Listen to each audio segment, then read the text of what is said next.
أشهد أن لا أشهد أن لا إله إلا الله وحده لا شريك له وأشهد أن محمدا عبده ورسوله أما بعد فأعوذ بالله من الشيطان الرجيم بسم الله الرحمن الرحيم الحمد لله رب العالمين الرحمن الرحيم مالك يوم الدين إياك نعبد وإياك نستعين اهدنا الصراط المستقيم صراط الذين أنعمت عليهم غير المغضوب عليهم ولا الضالين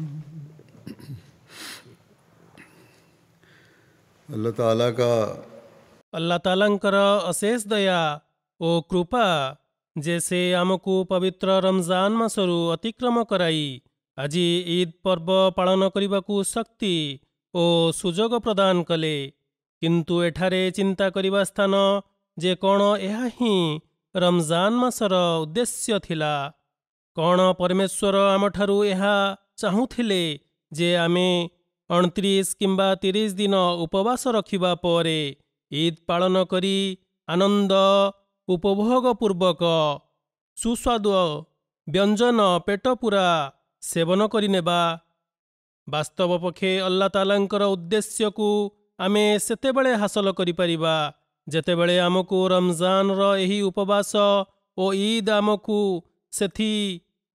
सेही असल उद्देश्य को हृदयंगम कराइब जे निज भितरे जेउ उत्तम ओ पवित्र परिवर्तन सृष्टि करिछ ताहाकू एही 30 दिन परे मध्य निज भितरे विद्यमान रख जहाँकि अन्य मानंकु मध्य दृश्यमान हेउथिब गोटिए रमजान परे आउ एक रमजान रु अर्थात आसंता रमजान मध्यरे अपेक्षा करिबार हजरत मोहम्मद मुस्तफा सल्लल्लाहु अलैहि वसल्लम आमको उपदेश देइछन्ति ताहा सेही पवित्र परिवर्तन अनुजाई सांप्रतिक जुगरे ताहा सेही पवित्र परिवर्तन अनुजाई अमल करिबारे अतिबाहित करिबा उचित एवं ताहा सर्वदा अब्याहत रहिबा उचित चलित जुग अर्थात सांप्रतिक जुगरे आमर सौभाग्य जे आमे जुगवतरंकु स्वीकार करि नैछे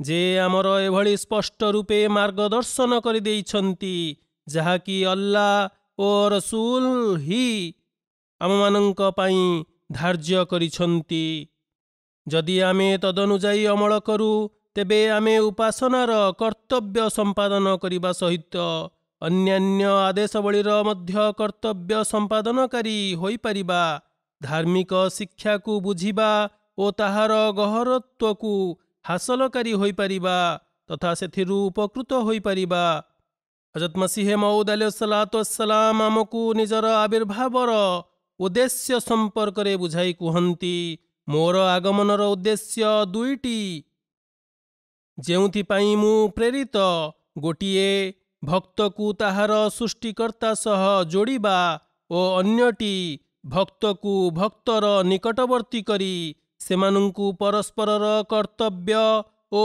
मूल्यबोध संपर्क रे अवगत कराइबा अटे सेमानंक भावना ओ अंतरर आवश्यकतार ख्याल रखिबा सेमानंक असुविधा ओ कष्टर निवारण करिबा पुनश्च एही उद्देश्य मध्य दुई प्रकारर गोटिए अल्लाहंकर कर्तव्य ओ अन्यटी भक्तर कर्तव्य जहाँकि किंचित व्याख्या मु उपरे वर्णना करि आसिली जदि आमे एही दुई कर्तव्य संपादन करिबा प्रति मनस्थ करिनेबा तेबे आमे सफल अबा कृतकार्य होई जिबा प्रकृत विश्वासकारी पालटी जिबा एवं यह ही ଇସଲାମୀୟ ଶିକ୍ଷାର ସାରାଂଶ। ଏହା ହିଁ ଜଣେ ବିଶ୍ୱାସକାରୀର ଚିହ୍ନଟ କରାଇଥାଏ। ସେଥିପାଇଁ ପ୍ରଭୁ ଅନେକ ମାଧ୍ୟମ ଦର୍ଶାଇ ଦେଇଛନ୍ତି। ସେଥିମଧ୍ୟରୁ ରମଜାନ ମାସ ଓ ତାହାର ରୋଜା ରଖିବା ଅନ୍ୟତମ। ଏହି ମାସରେ ଉଦ୍ୟମ ଓ ପ୍ରୟାସ କରିବା ସହିତ ଉକ୍ତ ଉଦ୍ଦେଶ୍ୟକୁ ପ୍ରାପ୍ତି କରିବାରେ ଏହା ସହାୟ ହୋଇଥାଏ। ପୁଣି ଇଦ୍ରେ ଆନନ୍ଦ ଉଲ୍ଲାସ ହେବା, ସେଥିରେ କେବଳ ଆନନ୍ଦ ଉପଭୋଗ କରିବା ସାର ନୁହେଁ, ବରଂ ସେଥିରୁ ମଧ୍ୟ କିଛି ଶିକ୍ଷା ହାସଲ କରାଯାଇଥାଏ। ସୁତରାଂ ରମଜାନ ମାସରୁ ଆମେ ସେତେବେଳେ ଉପକୃତ ହୋଇପାରିବା ଯେତେବେଳେ ନିଜ ଭିତରେ ପବିତ୍ର ପରିବର୍ତ୍ତନ ସୃଷ୍ଟି କରିବା। ପୁଣି ଇଦ୍ର ପ୍ରକୃତ ଆନନ୍ଦ ସେତେବେଳେ ହାସଲ ହେବ ଯେତେବେଳେ ଏହି ପବିତ୍ର ପରିବର୍ତ୍ତନ ଆମ ଜୀବନର ଅଭିନ୍ନ ଅଙ୍ଗ ପାଲଟିଯିବ। ଜଣେ ମୁସଲମାନ ସେତେବେଳେ ପ୍ରକୃତ ବିଶ୍ୱାସକାରୀ ହୋଇଥାଏ ଯେତେବେଳେ ଅଲ୍ଲାହ ଓ ଭକ୍ତର କର୍ତ୍ତବ୍ୟ ପ୍ରତି ଧ୍ୟାନ କେନ୍ଦ୍ରିତ କରିଥାଏ। ଯେପରିକି ମୁଁ କହିଲି ଯେ ଆମେ ଅତି ଭାଗ୍ୟବାନ ଯେ ହଜରତ ମୁହମ୍ମଦ ମୁସ୍ତଫା ସଲ୍ଲଲ୍ଲାହୁ ଆଲୈହି ವಸಲ್ಲମଙ୍କ ସଚୋଟ ଦାସଙ୍କୁ ଓ ଯୁଗାବତାରଙ୍କୁ ସ୍ୱୀକାର କରି ନେଇଛେ। ଏହି ପ୍ରସଙ୍ଗରେ ସେ ଆମର ମାର୍ଗଦର୍ଶନ କରିଦେଇଛନ୍ତି ଯେ ଜଣେ ସଚୋଟ ବିଶ୍ୱାସକାରୀ କିଭଳି ହେବା ଉଚିତ। ବର୍ତ୍ତମାନ ଏଠାରେ ମୁଁ ଆପଣଙ୍କ ହିତ ଉପଦେଶ ଆଧାରରେ କିଛି ବର୍ଣ୍ଣନା କରିବି ଯଦ୍ୱାରା ଆମେ ରମଜାନର ବରକତକୁ ଜାରି ରଖିପାରିବା, ଅବ୍ୟାହତ ରଖିପାରିବା ଏବଂ ପ୍ରକୃତ ଖୁସି ଓ ଆନନ୍ଦର ଅଧିକାରୀ ହୋଇପାରିବା। ପ୍ରକୃତ ଇଦ୍ର ସ୍ତର ରହିଛି ଯାହାକି ଆମକୁ ହାସଲ କରିବା ଆବଶ୍ୟକ।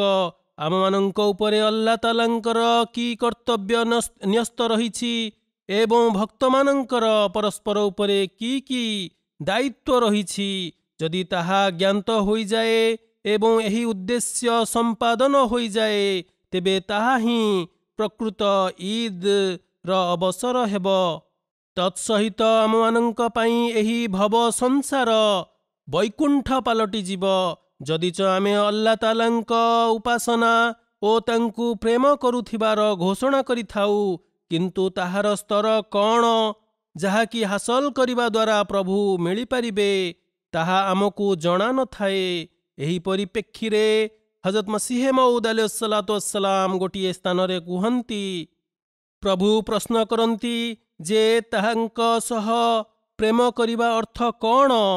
ତାହା ଏହିକି ଯେ ନିଜ ପିତାମାତା, ନିଜ ପିଲାଛୁଆ, ନିଜର ସମସ୍ତ ଜିନିଷ ଉପରେ ପ୍ରଭୁଙ୍କ ପ୍ରସନ୍ନତାକୁ ଅଗ୍ରାଧିକାର ଦେବା। ଯେପରିକି ପବିତ୍ର କୁରାନରେ ଅଲ୍ଲାହ କହିଛନ୍ତି, ପ୍ରଭୁଙ୍କୁ ଏପରି ସ୍ମରଣ କର ଯେପରି ତୁମେ ନିଜ ପିତାଙ୍କୁ ମନେ ରଖିଥାଅ, ବରଂ ତାଠାରୁ ବଳି ଅତିଶୟ ପ୍ରଭୁଙ୍କୁ ସ୍ମରଣ କର ଓ ପ୍ରେମ କର। ଏହା ସେତେବେଳେ ସମ୍ଭବ ଯେତେବେଳେ ଜଣେ ବ୍ୟକ୍ତି ତାଙ୍କୁ ଭଲ ରୂପେ ଚିହ୍ନି ନେବ। ଯଦି ଏହି ଅବସ୍ଥା ଉତ୍ପନ୍ନ ହୋଇଯାଏ, ତେବେ ଆମେ କହିପାରିବା ଯେ ଆମର ଇଦ୍ ପ୍ରକୃତ ପକ୍ଷେ ଇଦ୍ ଅଟେ। ସୁତରାଂ ଆମକୁ ନିଜର ଅନୁଶୀଳନ କରିବା କଥା ଯେ କ'ଣ ଆମେ ଏଥିପାଇଁ ପ୍ରସ୍ତୁତ ଅଛେ ଏବଂ ଏଥିପାଇଁ ଉଦ୍ୟମ କରୁଅଛେ। ଏହି ପ୍ରସଙ୍ଗରେ ଅଧିକ ସ୍ପଷ୍ଟୀକରଣ କରି ଆପଣ କୁହନ୍ତି, ଅର୍ଥାତ୍ ହଜରତ ମସିହ ମଉଦ ଆଲୈହିସ୍ସଲାତୁ ୱସ୍ସଲାମ କୁହନ୍ତି, ପ୍ରକୃତ ଏକସ୍ୱରବାଦକୁ ପ୍ରତିଷ୍ଠା କରିବା ପାଇଁ ଆବଶ୍ୟକ ଯେ ପ୍ରଭୁଙ୍କୁ ପ୍ରେମ କରିବାକୁ ପୂର୍ଣ୍ଣ ଭାଗ ନିଅ। ପ୍ରଭୁଙ୍କୁ ପ୍ରେମ କରିବାରୁ ପୂର୍ଣ୍ଣ ଭାଗ ନିଅ ଏବଂ ଏହି ପ୍ରେମ ପ୍ରମାଣିତ ହେବ ନାହିଁ ଯେପର୍ଯ୍ୟନ୍ତ କର୍ମକ୍ଷେତ୍ରରେ ସମ୍ପୂର୍ଣ୍ଣ ରୂପେ ପାଦ ରଖିନାହଁ। କେବଳ କହିଦେଲେ ପ୍ରମାଣିତ ହୋଇନଥାଏ।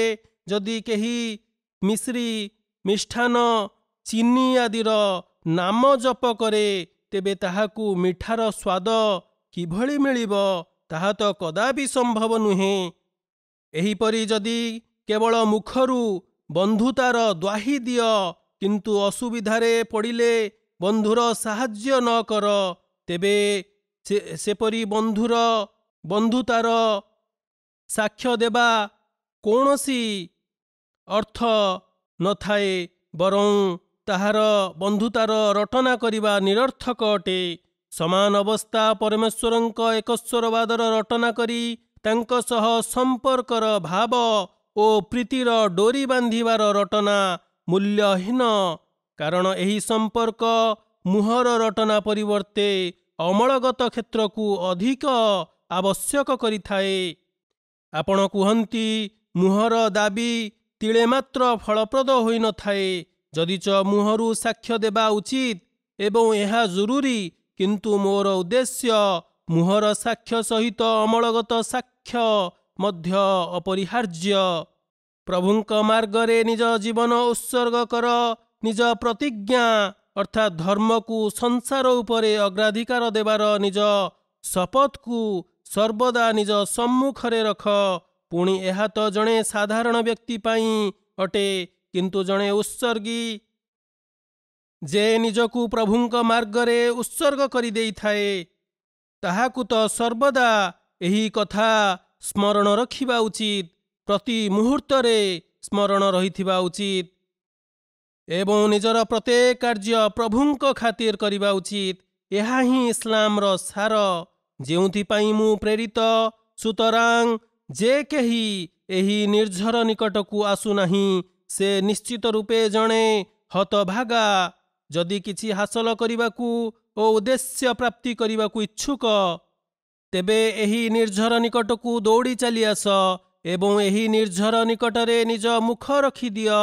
ଏହା ହୋଇପାରିବ ନାହିଁ ଯେପର୍ଯ୍ୟନ୍ତ ନିଜ ସ୍ୱାଭିମାନର ଗେରୁଅ ଓହ୍ଲାଇ ନ ଦେଇ ପରମେଶ୍ୱରଙ୍କ ସମ୍ମୁଖରେ ନତମସ୍ତକ ହୋଇଯାଇନାହଁ ଏବଂ ଏହି ଶପଥ କରିନାହଁ କି ସାଂସାରିକ ମର୍ଯ୍ୟାଦା ଓ ଗୌରବ ଚାଲିଯାଉ ପଛେ, ବିପତ୍ତିର ସୁଦୀର୍ଘ ପର୍ବତମାନ ମାଡ଼ିଆସୁ ପଛେ, ପରମେଶ୍ୱରଙ୍କୁ ହାତଛଡ଼ା କରିବି ନାହିଁ ଏବଂ ତାଙ୍କ ମାର୍ଗରେ ସମସ୍ତ ପ୍ରକାର ବଳିଦାନ ଦେବା ପାଇଁ ସର୍ବଦା ପ୍ରସ୍ତୁତ ରହିବି।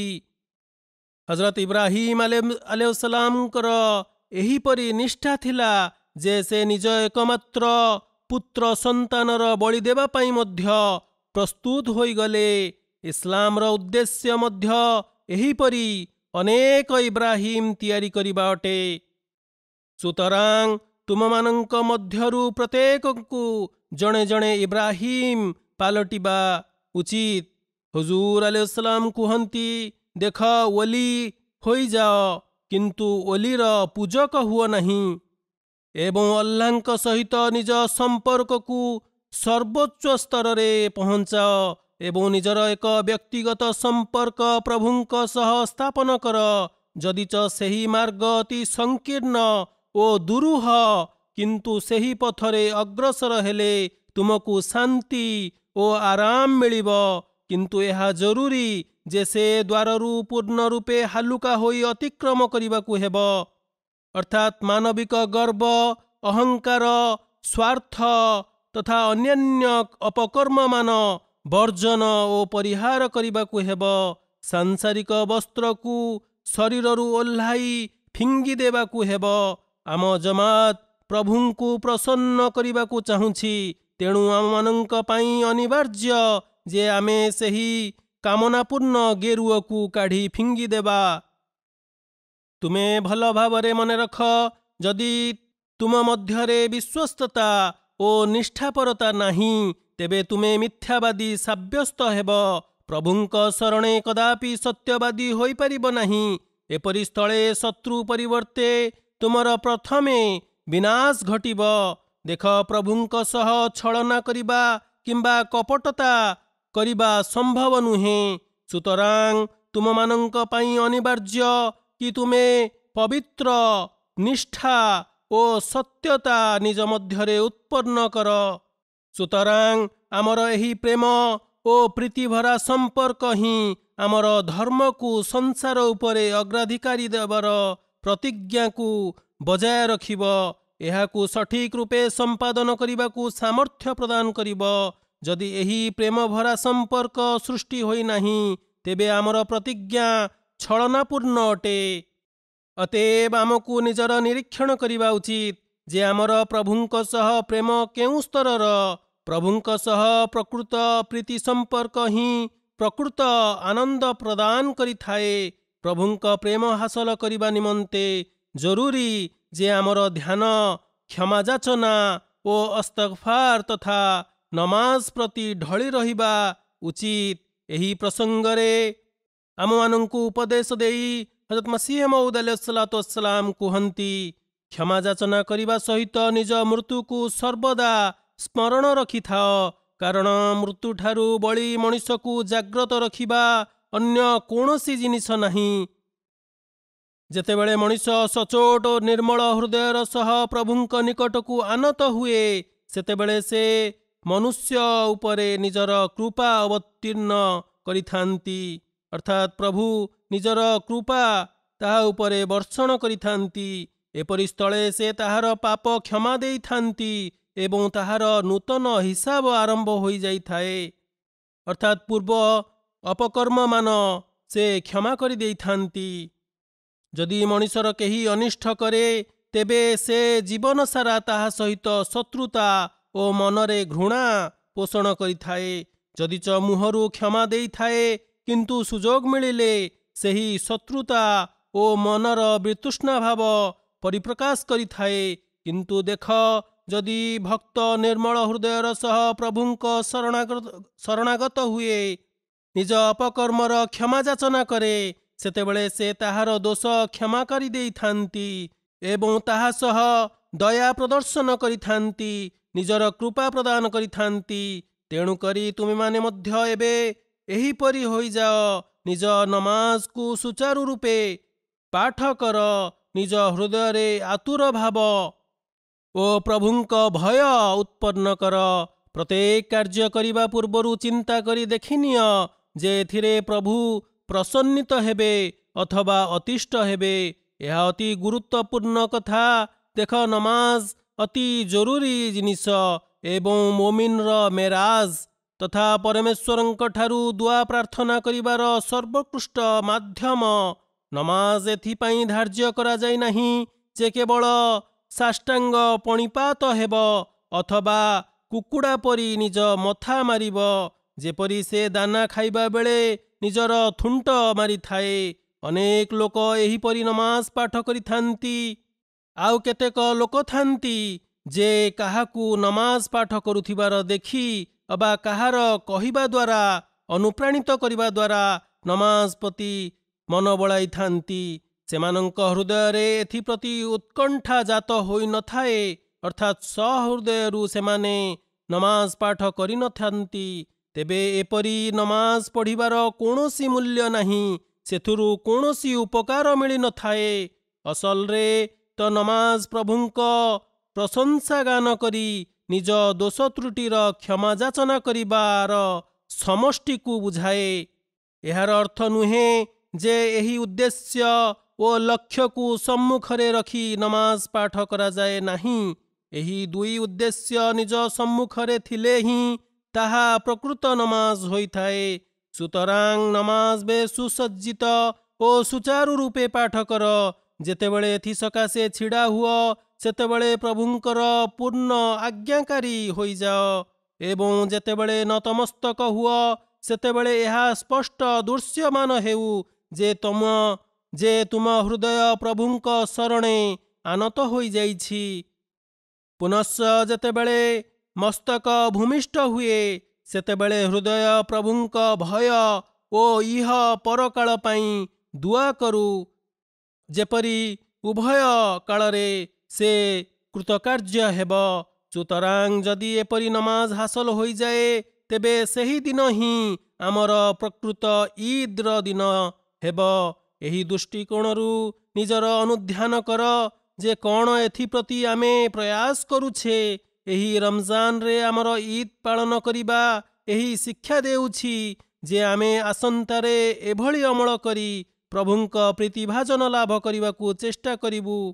ନିଜ ଉପାସନାର କିଭଳି ସ୍ତର ହେବା ଉଚିତ, ଏହି ପ୍ରସଙ୍ଗରେ ହଜରତ ମସିହ ମଉଦ ଆଲୈହିସ୍ସଲାତୁ ୱସ୍ସଲାମ ଅଧିକନ୍ତୁ କୁହନ୍ତି, ମୁସଲମାନ ସେ ଯେ ନିଜର ପୂର୍ଣ୍ଣ ଅସ୍ତିତ୍ୱ ଆଲ୍ଲାହ ତାଆଲାଙ୍କ ପ୍ରୀତିଭାଜନ ଲାଭ କରିବା ସକାଶେ ଉତ୍ସର୍ଗ କରିଦେଇଥାଏ ଏବଂ ବିଶ୍ୱାସ, ଆସ୍ଥା ଓ ଅମଳଗତ କ୍ଷେତ୍ରରେ ତାହାର ଉଦ୍ଦେଶ୍ୟ ଆଲ୍ଲାହ ତାଆଲାଙ୍କ ପ୍ରୀତିଭାଜନ ଲାଭ କରିବା ଅଟେ ଏବଂ ସମସ୍ତ ପ୍ରକାର ପୁଣ୍ୟକର୍ମ ଓ ସତ୍କର୍ମ ଯାହା ତାହା ଦ୍ୱାରା ସମ୍ପାଦିତ ହୋଇଥାଏ ବାଧ୍ୟବାଧକତା ଯୋଗୁଁ ନୁହେଁ, ବରଂ ଆନନ୍ଦ ଓ ଆଗ୍ରହ ସହକାରେ ସାଦର ହୋଇଥାଏ।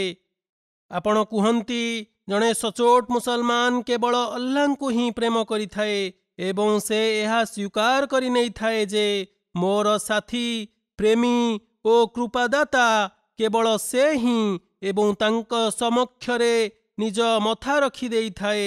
ପୁଣି ଏପରି ବ୍ୟକ୍ତିକୁ ଯେତେବେଳେ କୁହାଯାଏ ତୁମର ଏହି ସମସ୍ତ ପୁଣ୍ୟ ଓ ସତ୍କର୍ମର କୌଣସି ପ୍ରତିଫଳ ମିଳିବ ନାହିଁ, ସେତେବେଳେ ମଧ୍ୟ ସେ ସେହି ପରମ ସତ୍ତାଙ୍କୁ ଛାଡ଼ି ଦେଇ ନଥାଏ, ତାଙ୍କଠାରୁ ଦୂରତା ଅଖ୍ତିଆର କରିନଥାଏ।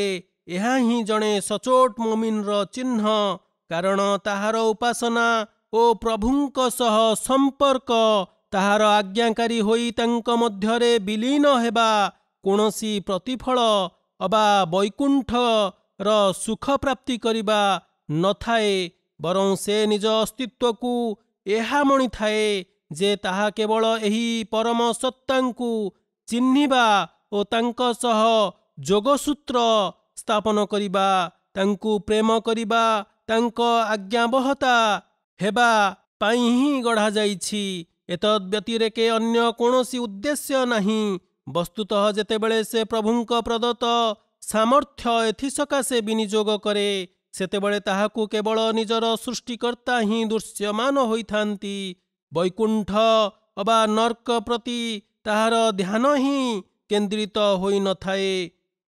ହଜରତ ମସିହ ମଉଦ ଆଲୈହିସ୍ସଲାମ ନିଜ ଉଦାହରଣ ଦେଇ କୁହନ୍ତି, ଯଦି ମୋତେ ଏହି କଥା ସୁନିଶ୍ଚିତ ହୋଇଯାଏ ଯେ ପ୍ରଭୁଙ୍କ ପ୍ରେମ କରିବା ଓ ତାଙ୍କ ଆଜ୍ଞାବହ ହେବାରେ ମୋତେ କଠିନରୁ କଠିନ ଶାସ୍ତି ଦିଆଯିବ, ତେବେ ମୁଁ ଶପଥ କରି କହୁଛି ଯେ ମୋ ସ୍ୱଭାବ ଏପରି ଗଢ଼ାଯାଇଛି ଯେ ଉକ୍ତ ସମସ୍ତ କଷଣ ଓ ଦୁଃଖକୁ ଅତି ଆନନ୍ଦ ଓ ଆଗ୍ରହ ସହକାରେ ସହ୍ୟ କରିବା ପାଇଁ ପ୍ରସ୍ତୁତ ହୋଇଯିବି ଏବଂ ଏଭଳି ସମସ୍ତ କଷଣ ଓ ଦୁଃଖ ସତ୍ତ୍ୱେ କଦାପି ପ୍ରଭୁଙ୍କ ଆଜ୍ଞାକାରିତାରୁ ପାଦେ ମଧ୍ୟ ପଛଘୁଞ୍ଚା ଦେବି ନାହିଁ, ବରଂ ମୃତ୍ୟୁ ପର୍ଯ୍ୟନ୍ତ ସହ୍ୟ କରି ଚାଲିଥିବି।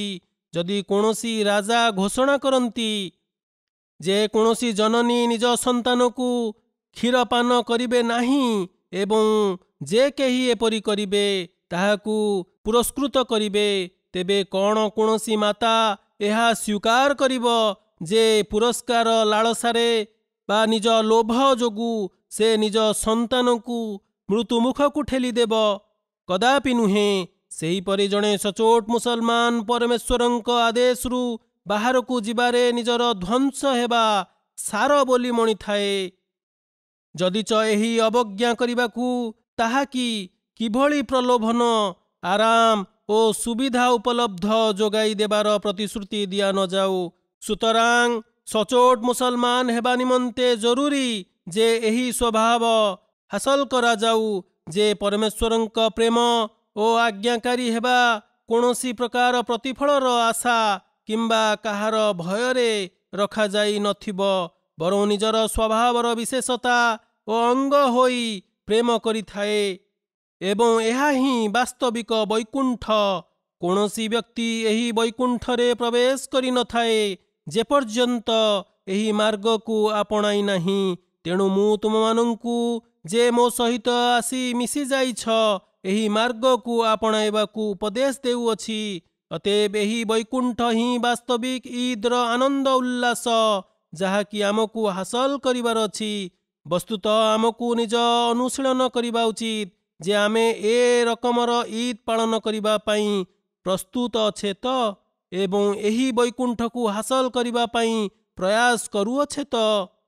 ପୁନଶ୍ଚ ଏକସ୍ୱରବାଦର ସାକ୍ଷ୍ୟ ଦେବା ପ୍ରସଙ୍ଗରେ ହଜରତ ମସିହ ମଉଦ ଆଲୈହିସ୍ସଲାମ କୁହନ୍ତି, ପରମେଶ୍ୱରଙ୍କର ଏହି ନିୟତି ଯେ ତାଙ୍କ ଦ୍ୱାରା ପ୍ରଚଳିତ ବ୍ୟବସ୍ଥା କ୍ରମାଗତ ଭାବରେ ଉନ୍ନତି କରିଥାଏ, ଅତଏବ ଆମ ଜମାତର ଉନ୍ନତି ମଧ୍ୟ ସେହିପରି ହେବ, ଅର୍ଥାତ୍ ଫସଲ ପରି ଧୀରେ ଧୀରେ ବଢ଼ିବ ଓ ବିକଶିତ ହେବ। ସେହି ଉଦ୍ଦେଶ୍ୟ ମଞ୍ଜି ସଦୃଶ ଅଟେ ଯାହାକି ଭୂପୃଷ୍ଠରେ ରୋପଣ କରାଯାଇଥାଏ। ଆମର ଉଚ୍ଚ ଆଶା ଆକାଂକ୍ଷା ଯାହାକୁ ଆମେ ହାସଲ କରିବାର ଅଛି ତାହା ଏବେ ବହୁ ଦୂରରେ। ତାହା ସେ ପର୍ଯ୍ୟନ୍ତ ହାସଲ ହେବ ନାହିଁ ଯେପର୍ଯ୍ୟନ୍ତ ସେହି ବିଶେଷତା ଉତ୍ପନ୍ନ ହୋଇନାହିଁ ଯାହାକି ଏହି ଜମାତକୁ ଗଢ଼ିବା ପଛରେ ପ୍ରଭୁଙ୍କର ଲକ୍ଷ୍ୟ ରହିଛି। ଏକସ୍ୱରବାଦର ସାକ୍ଷ୍ୟ ଦେବା ଓ ତାଙ୍କ ଆଡ଼କୁ ଆନତ ହେବାରେ ଏକ ବିଶେଷ ରଙ୍ଗ ଉତ୍ପନ୍ନ କର। ତୁମ ପ୍ରଭୁଙ୍କ ମହିମା ଗାନ କରିବାରେ, ନିଜ ଭାଇର କର୍ତ୍ତବ୍ୟ ସମ୍ପାଦନ କରିବାରେ ନିଜ ଭିତରେ ଏକ ବିଶେଷ ରଙ୍ଗ ଉତ୍ପନ୍ନ କର। ବୟତ କରିବା ପରେ ପ୍ରଭୁଙ୍କ ସହ ସମ୍ପର୍କର ଡୋରିକୁ ବିଶେଷ ରଙ୍ଗ ଦିଅ, ତେବେ ଯାଇ ଆମେ ବାସ୍ତବିକ ଇଦ୍ ପାଳନ କରିପାରିବା। ଏଥିପାଇଁ ନିଜ ଆତ୍ମସମୀକ୍ଷା କରିବା ଓ ଏଥିପାଇଁ ପ୍ରୟାସର ଆବଶ୍ୟକତା ରହିଛି। ଏପରି ତ ନୁହେଁ କି ଆମେ ନଷ୍ଟ ହୋଇଯିବା ମଞ୍ଜି ସଦୃଶ। ପୁନଶ୍ଚ ଆପଣ କୁହନ୍ତି, ଭଲ ଭାବରେ ମନେ ରଖ, ମଣିଷକୁ ମର୍ଯ୍ୟାଦା ଓ ଗୌରବ ସେତେବେଳେ ପ୍ରାପ୍ତ ହୋଇଥାଏ ଯେତେବେଳେ ସେ ବ୍ୟକ୍ତିଗତ ସ୍ତରରେ କାହାରିକୁ ଶତ୍ରୁ ରଖିନଥାଏ। ହଁ, ଅଲ୍ଲାହ ଓ ରସୁଲଙ୍କ ସମ୍ମାନ ରକ୍ଷା କ୍ଷେତ୍ରରେ ଯଦି ହୁଏ ତେବେ ତାହା ଭିନ୍ନ ପ୍ରସଙ୍ଗ। ପୁଣି ଅଲ୍ଲାହ ଓ ରସୁଲଙ୍କ ଖାତିର ଯଦି କାହାରି ସହ ଶତ୍ରୁତା ଗଢ଼ି ଉଠେ ତେବେ ତାହା ଅର୍ଥ ଏହା ନୁହେଁ ଯେ ତୁମେ ତାହା ଉପରେ ମିଥ୍ୟାରୋପ କର ଓ ଅଯଥାରେ ତାହା ଉପରେ ଆପତ୍ତି କର ଓ ତାହାକୁ ଦୁଃଖ କଷ୍ଟ ଦେବା ପାଇଁ ମନ୍ତ୍ରଣା ଯନ୍ତ୍ରଣା କରିବା ଆରମ୍ଭ କରିଦିଅ। ନା, ବରଂ ତାହାଠାରୁ ଅଲଗା ହୋଇ ତାହାର ମାମଲା ପ୍ରଭୁଙ୍କ ଉପରେ ଛାଡ଼ିଦିଅ ଏବଂ ଯଦି ସମ୍ଭବ ତେବେ ତାହାର ସୁଧାର ସକାଶେ ଦୁଆ କର। ଏପରି ଭାବ ପୋଷଣ କର ନାହିଁ କି ଯେହେତୁ ସେ ଆମ ଶତ୍ରୁ ତେଣୁ ତାହା ପାଇଁ ଦୁଆ କରିବା ନାହିଁ। ନିଜ ଆଡ଼ୁ କୌଣସି ନୂତନ ପ୍ରଥା କିମ୍ବା ଦ୍ୱନ୍ଦ୍ୱ ଆରମ୍ଭ କରିଦିଅ ନାହିଁ।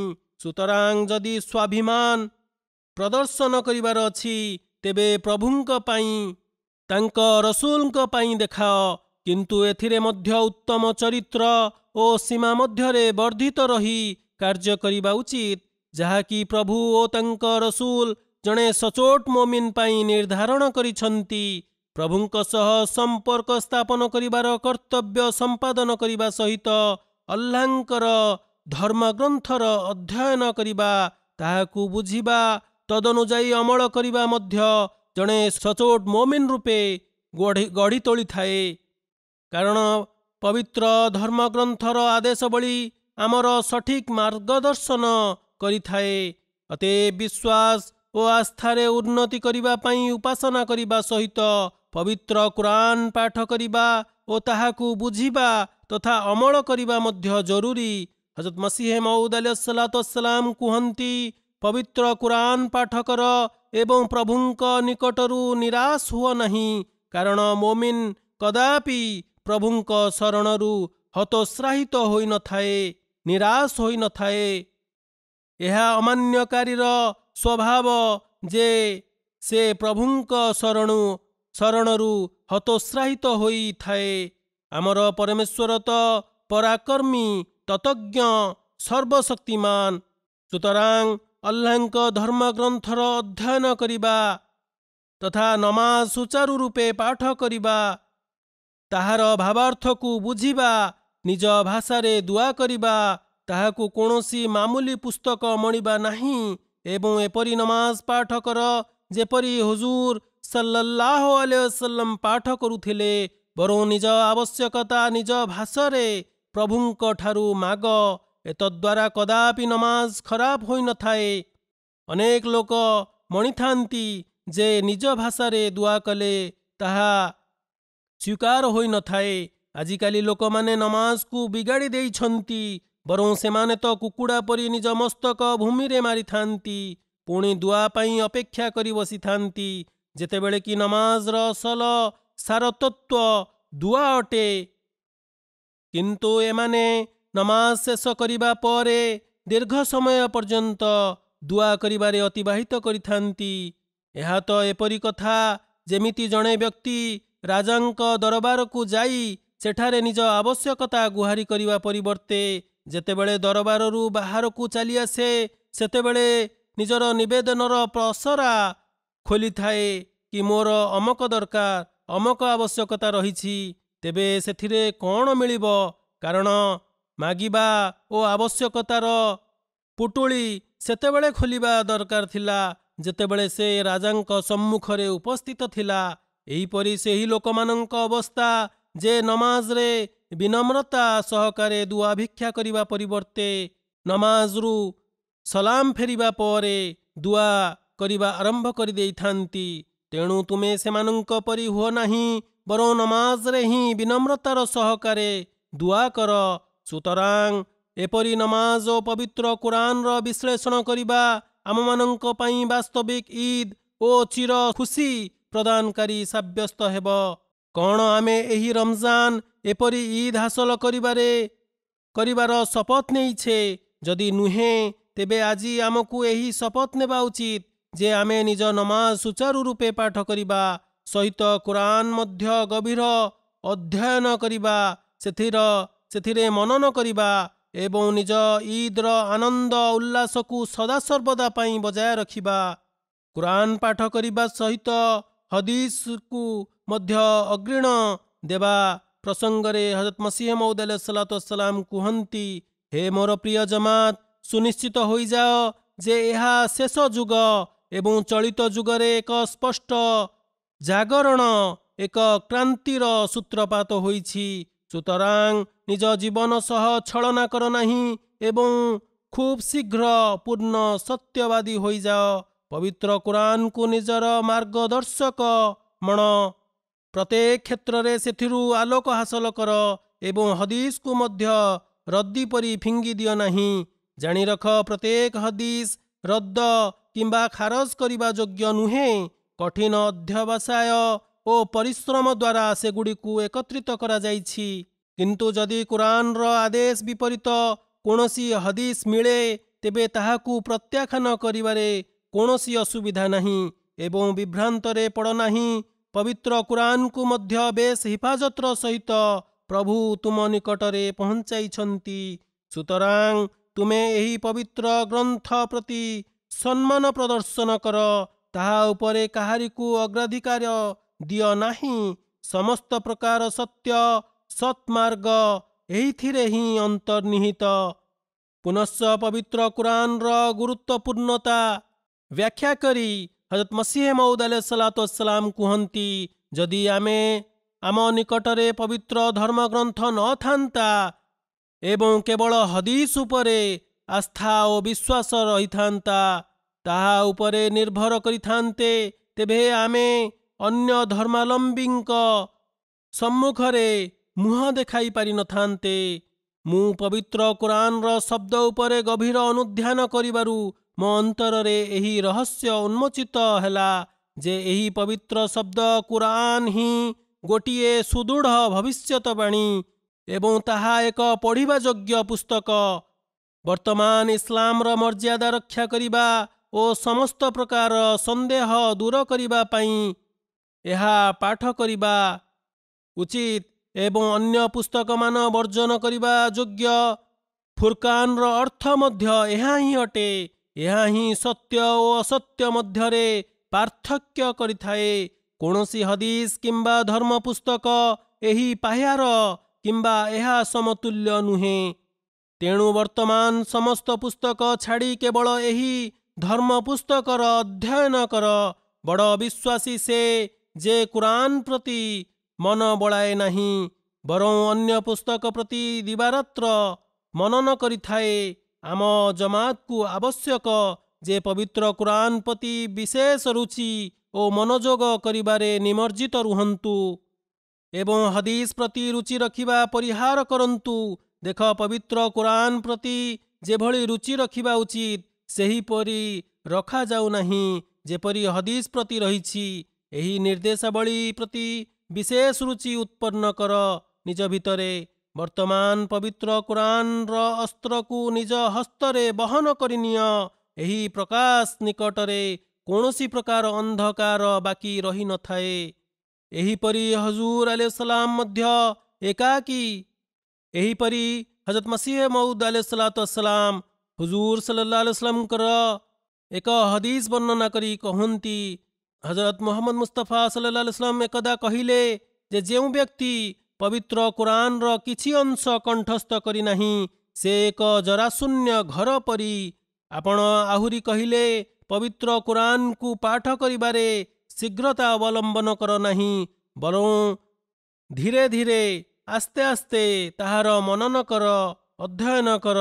ସୁତରାଂ ଏହି ରମଜାନରେ ପବିତ୍ର କୁରାନ ପାଠ କରିବା ପ୍ରତି ଯେଉଁ ଆଗ୍ରହ ଉତ୍ପନ୍ନ ହୋଇଛି ତାହାକୁ ଅବ୍ୟାହତ ରଖ ଏବଂ ସମ୍ଭବତଃ କିଛି ଅଂଶ କଣ୍ଠସ୍ଥ ମଧ୍ୟ ହୋଇଥିବ ତାହାକୁ ପରବର୍ତ୍ତୀ ସମୟରେ ପୁନରାବୃତ୍ତି କର। ତାହାର ନିର୍ଦ୍ଦେଶାବଳୀର ବିଶେଷ ବିଶ୍ଳେଷଣ କର ଏବଂ ଯେପରି ହଜରତ ମୁହମ୍ମଦ ମୁସ୍ତଫା ସଲ୍ଲଲ୍ଲାହୁ ଆଲୈହି वसल्लम ଓ ଆପଣଙ୍କ ସଚୋଟ ଦାସ ଆମକୁ ଅନୁପ୍ରାଣିତ କରି କହିଛନ୍ତି ଯେ ଏହାକୁ ଧ୍ୟାନପୂର୍ବକ ଓ ଅଧିକରୁ ଅଧିକ ମାତ୍ରାରେ ପାଠ କର, ତେବେ ଯାଇ ଆମେ ଏହାର କର୍ତ୍ତବ୍ୟ ସମ୍ପାଦନକାରୀ ହୋଇପାରିବା ଏବଂ ତେବେ ଯାଇ ଆମର ঈଦ ଅସଲ ঈଦ ହେବ। ପ୍ରତ୍ୟେକ ଦିନ ଆମେ ସେହି ପୁସ୍ତକ ଅଧ୍ୟୟନ ଓ ବୁଝି ପାଠ କରିବାର ତୃପ୍ତି ଲାଭ କରିବା ଉଚିତ, ଯାହାକି ଆମ ଆଧ୍ୟାତ୍ମିକ ଉନ୍ନତି ଦିଗରେ ପ୍ରତ୍ୟେକ ଦିନ ঈଦ ପାଲଟିଯିବ। ଏତଦ୍ୱାରା ଆମର ନୀତିଦିନରେ ଅମଳଗତ ପରିପ୍ରକାଶ ହେବ। ଯେତେବେଳେ ଆମେ ଭକ୍ତର କର୍ତ୍ତବ୍ୟ ସମ୍ପାଦନ କରିବା, କାରଣ ପ୍ରଭୁ ଆମକୁ ଏହା ଆଦେଶ ଦେଇଛନ୍ତି, ଏହି ପରିପ୍ରେକ୍ଷୀରେ ହଜରତ ମସିହ ମଉଦ ଆଲୈହିସ୍ସଲାତୁ ୱସ୍ସଲାମ କୁହନ୍ତି, ଆଲ୍ଲାହ ତାଆଲା ପବିତ୍ର କୁରାନରେ ଦର୍ଶାଇ ଦେଇଛନ୍ତି, କଦ ଆଫ୍ଲାହା ମନ୍ ज़କ୍କାହା ୱ କଦ ଖାବା ମନ୍ ଦସ୍ସାହା, ଅର୍ଥାତ୍ କୃତକାର୍ଯ୍ୟ ହେଲା ସେହି ବ୍ୟକ୍ତି ଯେ ନିଜ ମଧ୍ୟରେ ପବିତ୍ର ପରିବର୍ତ୍ତନ ଉତ୍ପନ୍ନ କଲା ଏବଂ ବିଫଳ ହେଲା ସେହି ବ୍ୟକ୍ତି ଯେ ଏଥିରୁ ବଞ୍ଚିତ ରହିଲା।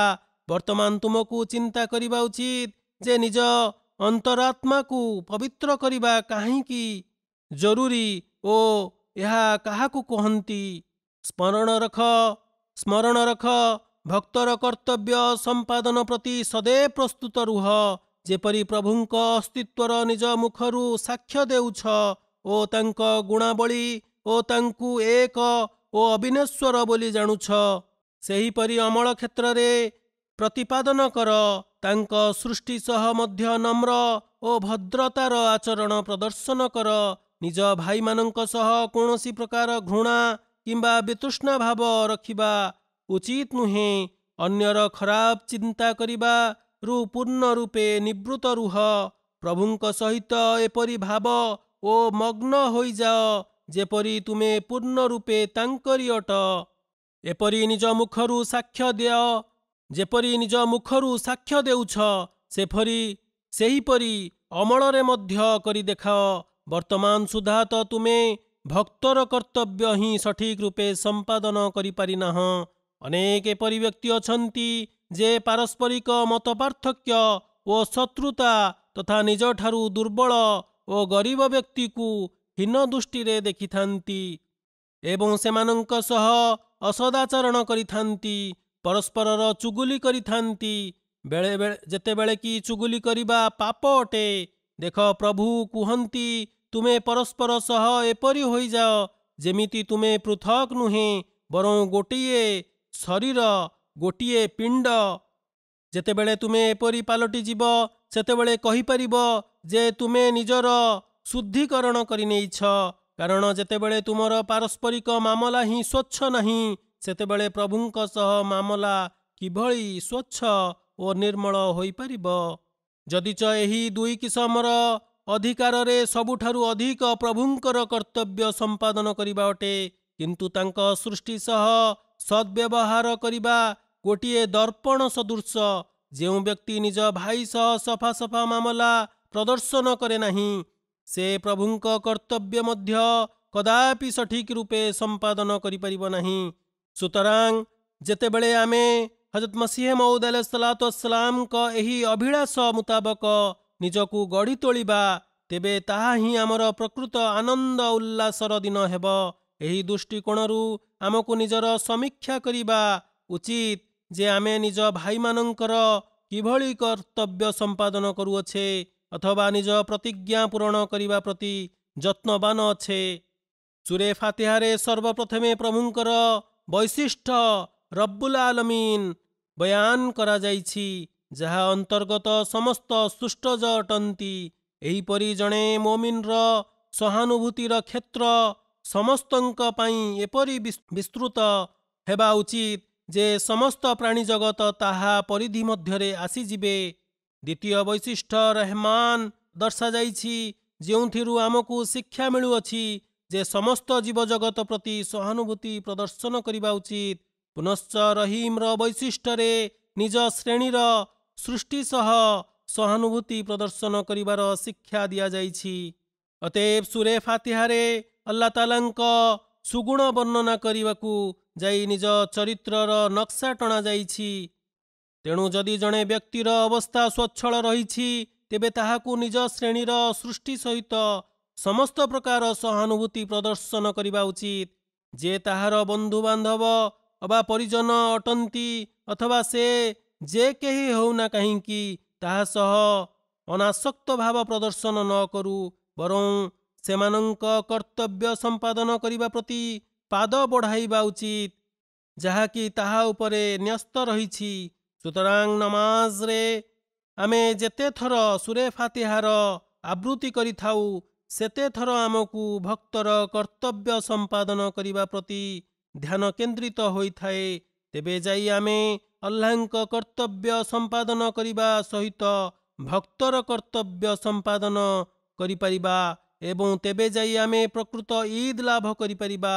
ଉପାସନା କରିବା ସହିତ କୁରାନ ପାଠ କରିବା, ତାହାକୁ ବୁଝିବା, ଭକ୍ତର କର୍ତ୍ତବ୍ୟ ସମ୍ପାଦନ କରିବା ଜଣେ ମୋମିନର ପରମ କର୍ତ୍ତବ୍ୟ। ଏହି ପ୍ରସଙ୍ଗରେ ଅଧିକ ସ୍ପଷ୍ଟୀକରଣ କରି ହଜରତ ମସିହ ମଉଦ ଆଲୈହିସ୍ସଲାତୁ ୱସ୍ସଲାମ କୁହନ୍ତି, ଭକ୍ତର କର୍ତ୍ତବ୍ୟ ମଧ୍ୟ ଦୁଇ କିସମର। ଗୋଟିଏ ଯେ ଧାର୍ମିକ ଭାଇ, ପିତା, ପୁତ୍ର ସମସ୍ତଙ୍କ ସହିତ ଗୋଟିଏ ଧାର୍ମିକ ଭାଇଚାରା ରହିଛି ଏବଂ ଭାତୃଭାବ ରହିଛି ଏବଂ ସାଧାରଣ ଜନତାଙ୍କ ସହିତ ସଚୋଟ ସହାନୁଭୂତି ରହିଛି। ଆପଣ କୁହନ୍ତି, ମାନବ ଜାତି ସହିତ ସହାନୁଭୂତି କରିବାରେ ମୋର ବିଶ୍ୱାସ ଯେ ଯେପର୍ଯ୍ୟନ୍ତ ଶତ୍ରୁ ପାଇଁ ଦୁଆ କରିନାହଁ, ସେ ପର୍ଯ୍ୟନ୍ତ ହୃଦୟ ନିର୍ମଳ ହୋଇନଥାଏ। ଉଦ୍ଉନି ଆସ୍ତାଜିବ୍ ଲକୁମ୍। ଏହି ପଂକ୍ତିରେ ଆଲ୍ଲାହ ତାଆଲା ଏହି ସୀମା ନିର୍ଦ୍ଧାରଣ କରିନାହାନ୍ତି ଯେ ଶତ୍ରୁ ପାଇଁ ଦୁଆ କଲେ ମୁଁ ତୁମ ଦୁଆ ସ୍ୱୀକାର କରିବି ନାହିଁ, ବରଂ ମୋର ବିଶ୍ୱାସ ଯେ ଶତ୍ରୁ ପାଇଁ ଦୁଆ କରିବା ସୁନ୍ନତ ରସୁଲୁଲ୍ଲାହ ସଲ୍ଲଲ୍ଲାହୁ ଆଲୈହି ୱସଲ୍ଲମ ଅଟେ। ହଜରତ ଉମର ରଜିୟଲ୍ଲାହୁ ତ ଏହାର ଜ୍ୱଳନ୍ତ ଦୃଷ୍ଟାନ୍ତ ପ୍ରମାଣ। ହୁଜୁର ସଲ୍ଲଲ୍ଲାହୁ ଆଲୈହି ୱସଲ୍ଲମ ଆପଣଙ୍କ ପାଇଁ ଅର୍ଥାତ୍ ହଜରତ ଉମର ରଜିୟଲ୍ଲାହୁଙ୍କ ପାଇଁ ବହୁତ ଦୁଆ କରିଥିଲେ। ତେଣୁ କୃପଣ ସହିତ ବ୍ୟକ୍ତିଗତ ଶତ୍ରୁତା ମଧ୍ୟ ରଖିବା ଉଚିତ ନୁହେଁ। କୃତଜ୍ଞତାର ସ୍ଥାନ ଯେ ଆମକୁ ନିଜର କୌଣସି ଶତ୍ରୁ ହିଁ ଦୃଶ୍ୟମାନ ହେଉନାହିଁ, ଯାହା ପାଇଁ ଆମେ 2 କିମ୍ବା 3 ଥର ଅତି କମରେ ଦୁଆ କରିନଥିବୁ। ଏହା ହିଁ ମୁଁ ତୁମକୁ ଶିକ୍ଷା ଦେଉଅଛି ଯେ ନିଜ ଶତ୍ରୁ ପାଇଁ ମଧ୍ୟ ନିଶ୍ଚିତ ଦୁଆ କର। ଶତ୍ରୁକୁ କଷ୍ଟ ପହଞ୍ଚାଇବା, ଅଯଥା କୃପଣତା ପ୍ରଦର୍ଶନ କରିବାକୁ ପରମେଶ୍ୱର ଘୃଣା କରନ୍ତି। କାହାରିକୁ କଷ୍ଟ ପହଞ୍ଚାଇବା ଓ ଦୁଆ କରିବାରେ କୃପଣତା ପ୍ରଦର୍ଶନ କରିବା ଅବା ଶତ୍ରୁତା କରିବାକୁ ପ୍ରଭୁ ଘୃଣା କରନ୍ତି ଏବଂ ସେ ତାହାକୁ ନିଜ ସାନ୍ନିଧ୍ୟ ପ୍ରଦାନ କରିନଥାନ୍ତି। ପ୍ରଭୁ ଏହାକୁ ଏପରି ଘୃଣା କରନ୍ତି ଯେପରି ତାଙ୍କ ସହିତ କାହାରିକୁ ସମତୁଲ୍ୟ କରିବା। ଗୋଟିଏ ସ୍ଥଳେ ସେ ଦୂରେଇ ଯିବାକୁ ପସନ୍ଦ କରିନଥାନ୍ତି, ତ ଅନ୍ୟ ସ୍ଥଳେ ୱସ୍ଲକୁ ଅର୍ଥାତ୍ କାହାରିକୁ ତାଙ୍କ ସହିତ ସମକକ୍ଷ କରିବାକୁ ପସନ୍ଦ କରିନଥାନ୍ତି। ମାନବ ଜାତି ପରସ୍ପର ଠାରୁ ଦୂରେଇ ଯିବା ଓ କାହାରିକୁ ପ୍ରଭୁଙ୍କ ସହ ସମତୁଲ୍ୟ କରିବାକୁ ସେ ଅର୍ଥାତ୍ ଉଭୟ କାର୍ଯ୍ୟକୁ ସେ ପ୍ରଭୁ ପସନ୍ଦ କରିନଥାନ୍ତି। ଏହା ସେହି ମାର୍ଗ ଯେ ଅମାନ୍ୟକାରୀଙ୍କ ପାଇଁ ମଧ୍ୟ ଦୁଆ କର, କାରଣ ଏତଦ୍ୱାରା ହୃଦୟ ପବିତ୍ର ଓ ପ୍ରଶସ୍ତ ହୋଇଥାଏ, ମଣିଷକୁ ସାହସ ପ୍ରାପ୍ତ ହୋଇଥାଏ। ତେଣୁ ଯେପର୍ଯ୍ୟନ୍ତ ଆମ ଜମାତ ଏହି ରଙ୍ଗ ଆପଣାଇ ନାହିଁ, ସେ ପର୍ଯ୍ୟନ୍ତ ତାହା ଓ ତାହାର ଅଜଣା ଅଚିହ୍ନା ବ୍ୟକ୍ତି ମଧ୍ୟରେ କୌଣସି ଫର୍କ ନାହିଁ। ମୋ ନିକଟରେ ଏକଥା ଯେ ଯେଉଁ ବ୍ୟକ୍ତି ସମଧର୍ମ ହେତୁ କାହାରି ସହ ବନ୍ଧୁତା ସ୍ଥାପନ କରେ, ତେବେ ତାହାର ପ୍ରିୟଜନ ସାଥିରେ ଅତି ନମ୍ର ଭଦ୍ରତାର ଆଚରଣ ପ୍ରଦର୍ଶନ କରିବା ଉଚିତ। ତାଙ୍କୁ ପ୍ରେମ କରିବା ଉଚିତ, କାରଣ ପ୍ରଭୁଙ୍କର ଏହି ବିଶେଷତା ଯେ ବଦାଁ ରାବା ନେକାଁ ବା ନଜାସଦ୍ କରିମ୍ ଅର୍ଥାତ୍ ସେହି ଦୟାଳୁ କୃପାଳୁ ପ୍ରଭୁ ମନ୍ଦ ଓ ଖଳ ସ୍ୱାଭାବିକଙ୍କୁ ମଧ୍ୟ ପୁଣ୍ୟାତ୍ମାଙ୍କ ସାଥିରେ କ୍ଷମା କରି ଦେଇଥାନ୍ତି। ସୁତରାଂ ତୁମେ ଯେ ମୋ ସହିତ ସମ୍ପର୍କ ରଖୁଅଛ, ତୁମମାନଙ୍କୁ ଆବଶ୍ୟକ ଯେ ତୁମେ ଏପରି ଗୋଷ୍ଠୀ ପାଲଟି ଯାଅ ଯାହା ପ୍ରସଙ୍ଗରେ ପ୍ରଭୁ କୁହନ୍ତି, ପାନ୍ନହୁମ୍ କୌମୁନ୍ ଲା ଶକ୍କା ଜଲିସହୁମ୍, ଅର୍ଥାତ୍ ସେମାନେ ଏପରି ଗୋଷ୍ଠୀ ଯାହାଙ୍କ ସାଥିରେ ବସା ଉଠା କରୁଥିବା ବ୍ୟକ୍ତି ମନ୍ଦ ହୋଇନଥାନ୍ତି, ଖଳ ସ୍ୱଭାବୀ ହୋଇନଥାନ୍ତି। ଏହା ସାରାଂଶ ଅଟେ ଏପରି ଶିକ୍ଷାର ଯାହାକି ତଖଲ୍ଲୁକ୍ ବି ଆଖ୍ଲାକିଲ୍ଲାରେ ଉପସ୍ଥାପନ କରାଯାଇଛି। ଆମର ପାରସ୍ପରିକ ସମ୍ପର୍କ ଓ ପରସ୍ପର ପାଇଁ ଦୁଆର ଏପରି ଉଚ୍ଚ ସ୍ତର ରହିଲେ ତେବେ ଯାଇ ଆମକୁ ପ୍ରକୃତ ଆନନ୍ଦର କ୍ଷଣ ହେବ। ପୁନଶ୍ଚ ସୃଷ୍ଟିର କର୍ତ୍ତବ୍ୟ ସମ୍ପାଦନ କରିବା ପ୍ରସଙ୍ଗରେ ଆପଣ କୁହନ୍ତି, ଅସଲରେ ସବୁଠାରୁ କଷ୍ଟକର ଓ ସୂକ୍ଷ୍ମ ଅବସ୍ଥା ସୃଷ୍ଟିର କର୍ତ୍ତବ୍ୟ ସମ୍ପାଦନ କରିବା ଅଟେ, କାରଣ ପ୍ରତି କ୍ଷଣ ଏହି କର୍ତ୍ତବ୍ୟ ସମ୍ପାଦନ କରିବାକୁ ପଡ଼ିଥାଏ ଏବଂ ଜଣେ ପ୍ରତି ମୁହୂର୍ତ୍ତରେ ଏହି ପରୀକ୍ଷାର ସମ୍ମୁଖୀନ ହୋଇଥାଏ। ସୁତରାଂ ଏହି ଅବସ୍ଥାରେ ବହୁତ ସତର୍କତା ଅବଲମ୍ବନ କରିବା ଉଚିତ। ମୋର ତ ଏହି ବିଶ୍ୱାସ ରହିଛି ଯେ ଶତ୍ରୁ ସହିତ ମଧ୍ୟ ଆବଶ୍ୟକ ଠାରୁ ଅଧିକ କଠୋରତା ପ୍ରଦର୍ଶନ କର ନାହିଁ। କେତେକ ଲୋକ ନିଜ ଶତ୍ରୁତାରେ ଏପରି ଲମ୍ଫ ମାରିଥାନ୍ତି ବା ଆଗକୁ ବଢ଼ି ଯାଇଥାନ୍ତି ଯେ ତାହାକୁ ତଳିତଳାନ୍ତ ଓ ଧ୍ୱଂସ ନ କରିବା ଯାଏ ଛାଡ଼ି ନଥାନ୍ତି। ସୁତରାଂ ଏଥିସକାଶେ ସେମାନେ ବୈଧ ଓ ଅବୈଧ ମଧ୍ୟରେ ଫରକ ବି କରିନଥାନ୍ତି। ତାହାକୁ ଅପଦସ୍ଥ କରିବା ପାଇଁ ମିଥ୍ୟାରୋପ କରିଥାନ୍ତି। ତାହାର ଚୁଗୁଲି କରିବା ଓ ଅନ୍ୟକୁ ତାହା ବିରୋଧରେ ପ୍ରବର୍ତ୍ତାଇବା, ଉତ୍ତେଜିତ କରିବା ଆଦି କୌଣସି ପ୍ରକାର କାର୍ଯ୍ୟରୁ ନିବୃତ୍ତ ରହିନଥାନ୍ତି। ଏବେ କୁହ, ସାଧାରଣ ଶତ୍ରୁ ଯୋଗୁଁ ମଣିଷ କିଭଳି ମନ୍ଦ ଓ ଅପକର୍ମରେ ନିୟୋଜିତ ହୋଇଯାଇଥାଏ। ପୁଣି ସେହି ଅପକର୍ମ ଯେତେବେଳେ ନିଜ ଛୁଆ ଦେବ ତେବେ ତାହା କେଉଁ ସ୍ଥଳେ ପହଞ୍ଚିବ? ଏପରି ସ୍ଥଳେ ପ୍ରଭୁ ତାହା ଉପରେ ଅତିଷ୍ଠ ହେବେ ନାହିଁ ତ କ'ଣ ହେବେ? ତେବେ ତାହାକୁ ପ୍ରକୃତ ସୁଖ ଓ ଆନନ୍ଦ କିଭଳି ଲାଭ ହେବ? ସୁତରାଂ ଅତି ସୂକ୍ଷ୍ମତାର ସହିତ ନିଜ ଆତ୍ମସମୀକ୍ଷା କରିବା ଆବଶ୍ୟକ। ସମସ୍ତ ପ୍ରକାର କୁଟିଳ ସ୍ୱଭାବ ଓ କଟୁତା ମହିଳାମାନଙ୍କୁ ସହ୍ୟ କରିବା ଅନୁଚିତ। ଆମମାନଙ୍କୁ ତହିଁରେ ତ ସ୍ପଷ୍ଟ ଲଜ୍ଜାହୀନତା ଜଣାପଡ଼ୁଛି ଯେ ପୁରୁଷ ହୋଇ ମହିଳାଙ୍କ ପରି ଯୁଦ୍ଧ କରୁଛ, ଅଣ୍ଟା ଭିଡ଼ୁଛ। ଆମମାନଙ୍କୁ ଅଲ୍ଲାହ ପୁରୁଷ କରିଛନ୍ତି, ପୁରୁଷ ଜନ୍ମ ଦେଇଛନ୍ତି। ବାସ୍ତବ ପକ୍ଷରେ ଆମମାନଙ୍କ ଉପରେ ପୁରସ୍କାର ସାବ୍ୟସ୍ତ ହୋଇଛି। ଏହାର କୃତଜ୍ଞତା ଏହିପରି ଯେ ନାରୀମାନଙ୍କ ପ୍ରତି ବିନମ୍ରତାମୂଳକ ବ୍ୟବହାର ପ୍ରଦର୍ଶନ କର। ଏହିଭଳି ସଦ୍ବ୍ୟବହାର ଘରକୁ ସ୍ୱର୍ଗରେ ପରିଣତ କରିଦେଇଥାଏ। ସନ୍ତାନମାନଙ୍କର ସଂସ୍କାର ହୋଇଥାଏ। ଘରର ପରିବେଶ ବେଶ୍ ସୁଖକର ହୋଇଥାଏ। ଜଣେ ବିଶ୍ୱାସକାରୀ ପାଇଁ ଏହା ଅତ୍ୟନ୍ତ ପ୍ରସନ୍ନଦାୟୀ ଯେ ତାର ଘର ଅଲ୍ଲାହ ଓ ରସୁଲଙ୍କ ଶିକ୍ଷା ଅନୁଯାୟୀ ଏକ ଉଦାହରଣ ପାଲଟି ଯାଇଛି ଏବଂ ଏହା ଘରର ଚିରସ୍ଥାୟୀ ଆନନ୍ଦ ଓ ଶାନ୍ତିର ବାତାବରଣ ଅଟେ। ପ୍ରତ୍ୟେକ ଦିନ ଏହା ମନୁଷ୍ୟ ପାଇଁ ଇଦ୍ର ଦିନ ହୋଇଥାଏ। ପୁନଶ୍ଚ ଆପଣ କୁହନ୍ତି, ମନେରଖ, ଆମମାନଙ୍କର ଜମାତ ଏପରି ନୁହେଁ ଯେପରି ସାଧାରଣ ସାଂସାରିକ ବ୍ୟକ୍ତିର ଜୀବନ ଅତିବାହିତ ହୋଇଥାଏ। କେବଳ ତୁଣ୍ଡରୁ କହିଦେବା ଯେ ଆମେମାନେ ଜମାତରେ ପ୍ରବେଶ କରିଯାଇଛୁ କର୍ମରେ, ତେବେ ଆମକୁ କୌଣସି ପ୍ରକାର କର୍ମର ଆବଶ୍ୟକତା ନାହିଁ, ଏହା ଭୁଲ ଅଟେ। ଯେପରିକି ଆଜି ମୁସଲମାନମାନଙ୍କର ଅବସ୍ଥା ରହିଛି।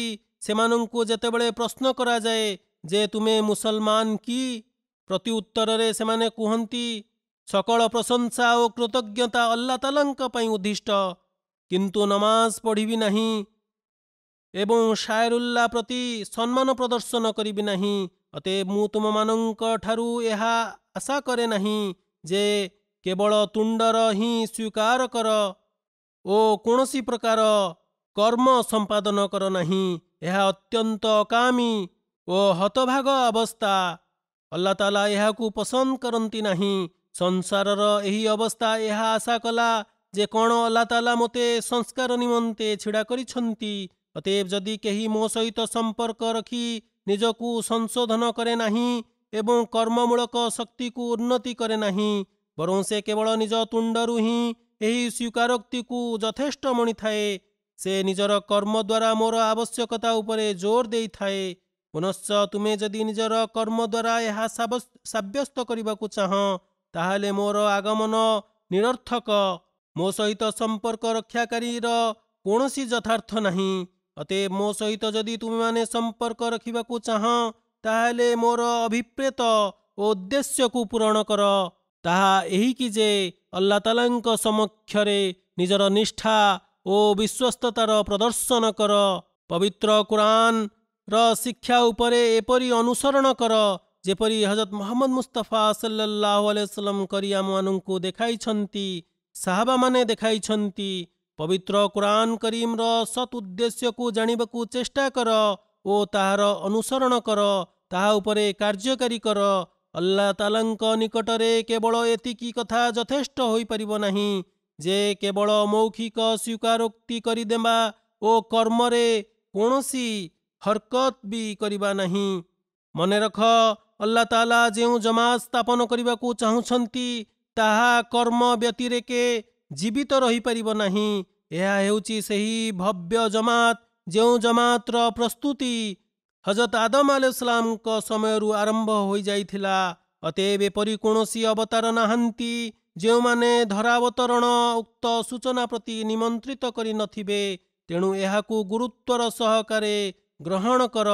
ତାହାର ମୂଲ୍ୟବୋଧ ଏହିପରି ଯେ ଆପଣମାନେ ନିଜର କର୍ମରୁ ଏହା ପ୍ରମାଣିତ କରି ଦେଖାଇ ଦିଅ ଯେ ସତ୍ୟବାଦୀ ଗୋଷ୍ଠୀ ଆମମାନଙ୍କର ହିଁ ଅଟେ।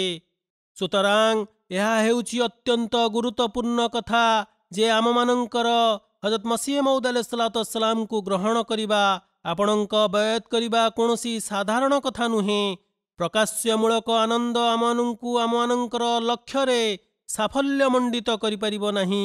କେବଳ ଯେ ବୟତ କରିବା ଦ୍ୱାରା ଲକ୍ଷ୍ୟ ପ୍ରାପ୍ତି ହୋଇଯିବ ତାହା ନୁହେଁ, ବରଂ ଏଥିପାଇଁ ଆମକୁ ଉଦ୍ୟମ କରିବାକୁ ପଡ଼ିବ, ଅଧ୍ୟବସାୟ କରିବାକୁ ଆବଶ୍ୟକ ରହିଛି। ଏହାପରେ ଆଲ୍ଲାହ ତାଆଲାଙ୍କର କୃପା ମଧ୍ୟ ହାସଲ ହୋଇଥାଏ। ଏବଂ ପ୍ରକୃତରେ ଆମେ ଯଦି ସତ୍ୟବାଦୀ ଗୋଷ୍ଠୀ, ତେବେ ଏହାଠୁ ବଳି ଆଉ ଆନନ୍ଦ ଓ ଇଦର ପର୍ବ ଆମମାନଙ୍କ ପାଇଁ ଆଉ କ'ଣ ହୋଇପାରିବ। ମୁଁ ଅନେକ ଥର ପାରସ୍ପରିକ ଏକତା ଓ ପ୍ରେମ ସମ୍ପର୍କରେ କହି ଆସିଛି ଯେ ତୁମେମାନେ ପାରସ୍ପରିକ ଏକତା ବଜାୟ ରଖ ଓ ଏକତ୍ର ହୋଇ ରୁହ। ଆଲ୍ଲାହ ତାଆଲା ମୁସଲମାନମାନଙ୍କୁ ଏହି ଶିକ୍ଷା ଦେଇଛନ୍ତି ଯେ ୱଜୁଦୁନ୍ ୱାହିଦୁନ୍ ଅର୍ଥାତ୍ ଗୋଟିଏ ଶରୀର, ଗୋଟିଏ ପିଣ୍ଡ ସାଜ ହୋଇଯାଅ। ନମାଜରେ ପରସ୍ପର ସହିତ ସଂଲଗ୍ନ ହୋଇ ଛିଡ଼ା ହେବାରେ ଆଦେଶ ଏଇଥିପାଇଁ ରହିଛି ଯେ ତୁମେମାନେ ପରସ୍ପର ମଧ୍ୟରେ ଏକତା ବଜାୟ ରଖ। ଆକାଶୀୟ ବିଜୁଳି ଶକ୍ତି ପରି ଗୋଟିଏ ପୁଣ୍ୟ ଅନ୍ୟ ଦିହରେ ପ୍ରବେଶ କରିଯାଉ। ଯଦି ଏକତା ନଥାଏ, ମତଭେଦ ସୃଷ୍ଟି ହୁଏ, ତାହେଲେ ହତଭାଗ୍ୟ ହୋଇ ରହିବ।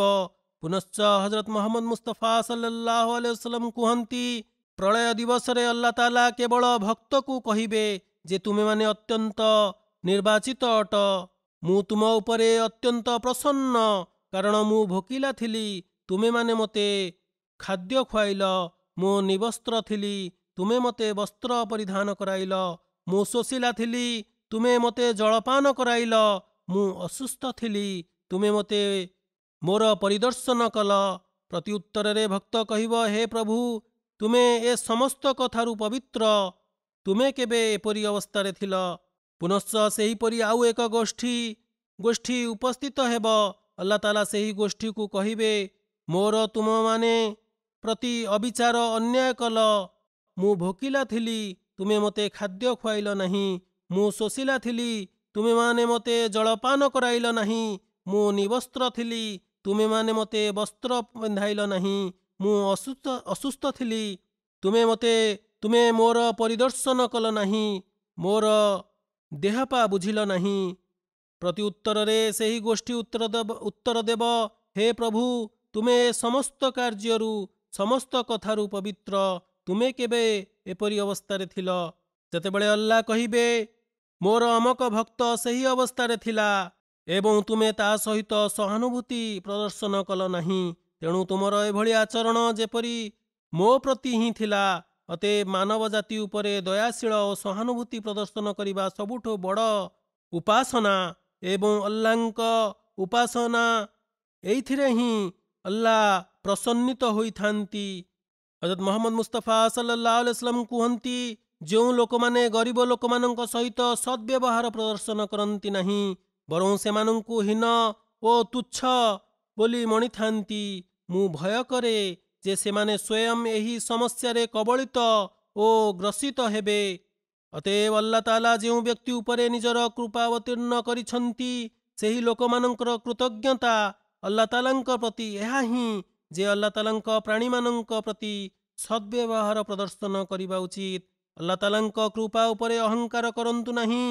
ହିଂସ୍ର ପଶୁ ପରି ଦରିଦ୍ରମାନଙ୍କୁ ଶୋଷଣ କରିବାକୁ ଆଦୌ ଚେଷ୍ଟା କରନ୍ତୁ ନାହିଁ। ଅତଏବ ଗରିବ ଓ ଅଭାବୀ ବ୍ୟକ୍ତିମାନଙ୍କୁ ସାହାଯ୍ୟ କରିବା ହିଁ ଆଲ୍ଲାହ ତାଆଲାଙ୍କ ପ୍ରେମ ଓ ପ୍ରସନ୍ନତା ପ୍ରାପ୍ତି କରିବା ଅଟେ ଏବଂ ଏହା ହିଁ ସର୍ବୋତ୍କୃଷ୍ଟ ମାଧ୍ୟମ। ଯେତେବେଳେ ଏପରି ହେବ, ସେତେବେଳେ ଯାଇ ଆମେ ପ୍ରକୃତ ଇଦ୍ ପ୍ରାପ୍ତ କରିପାରିବା।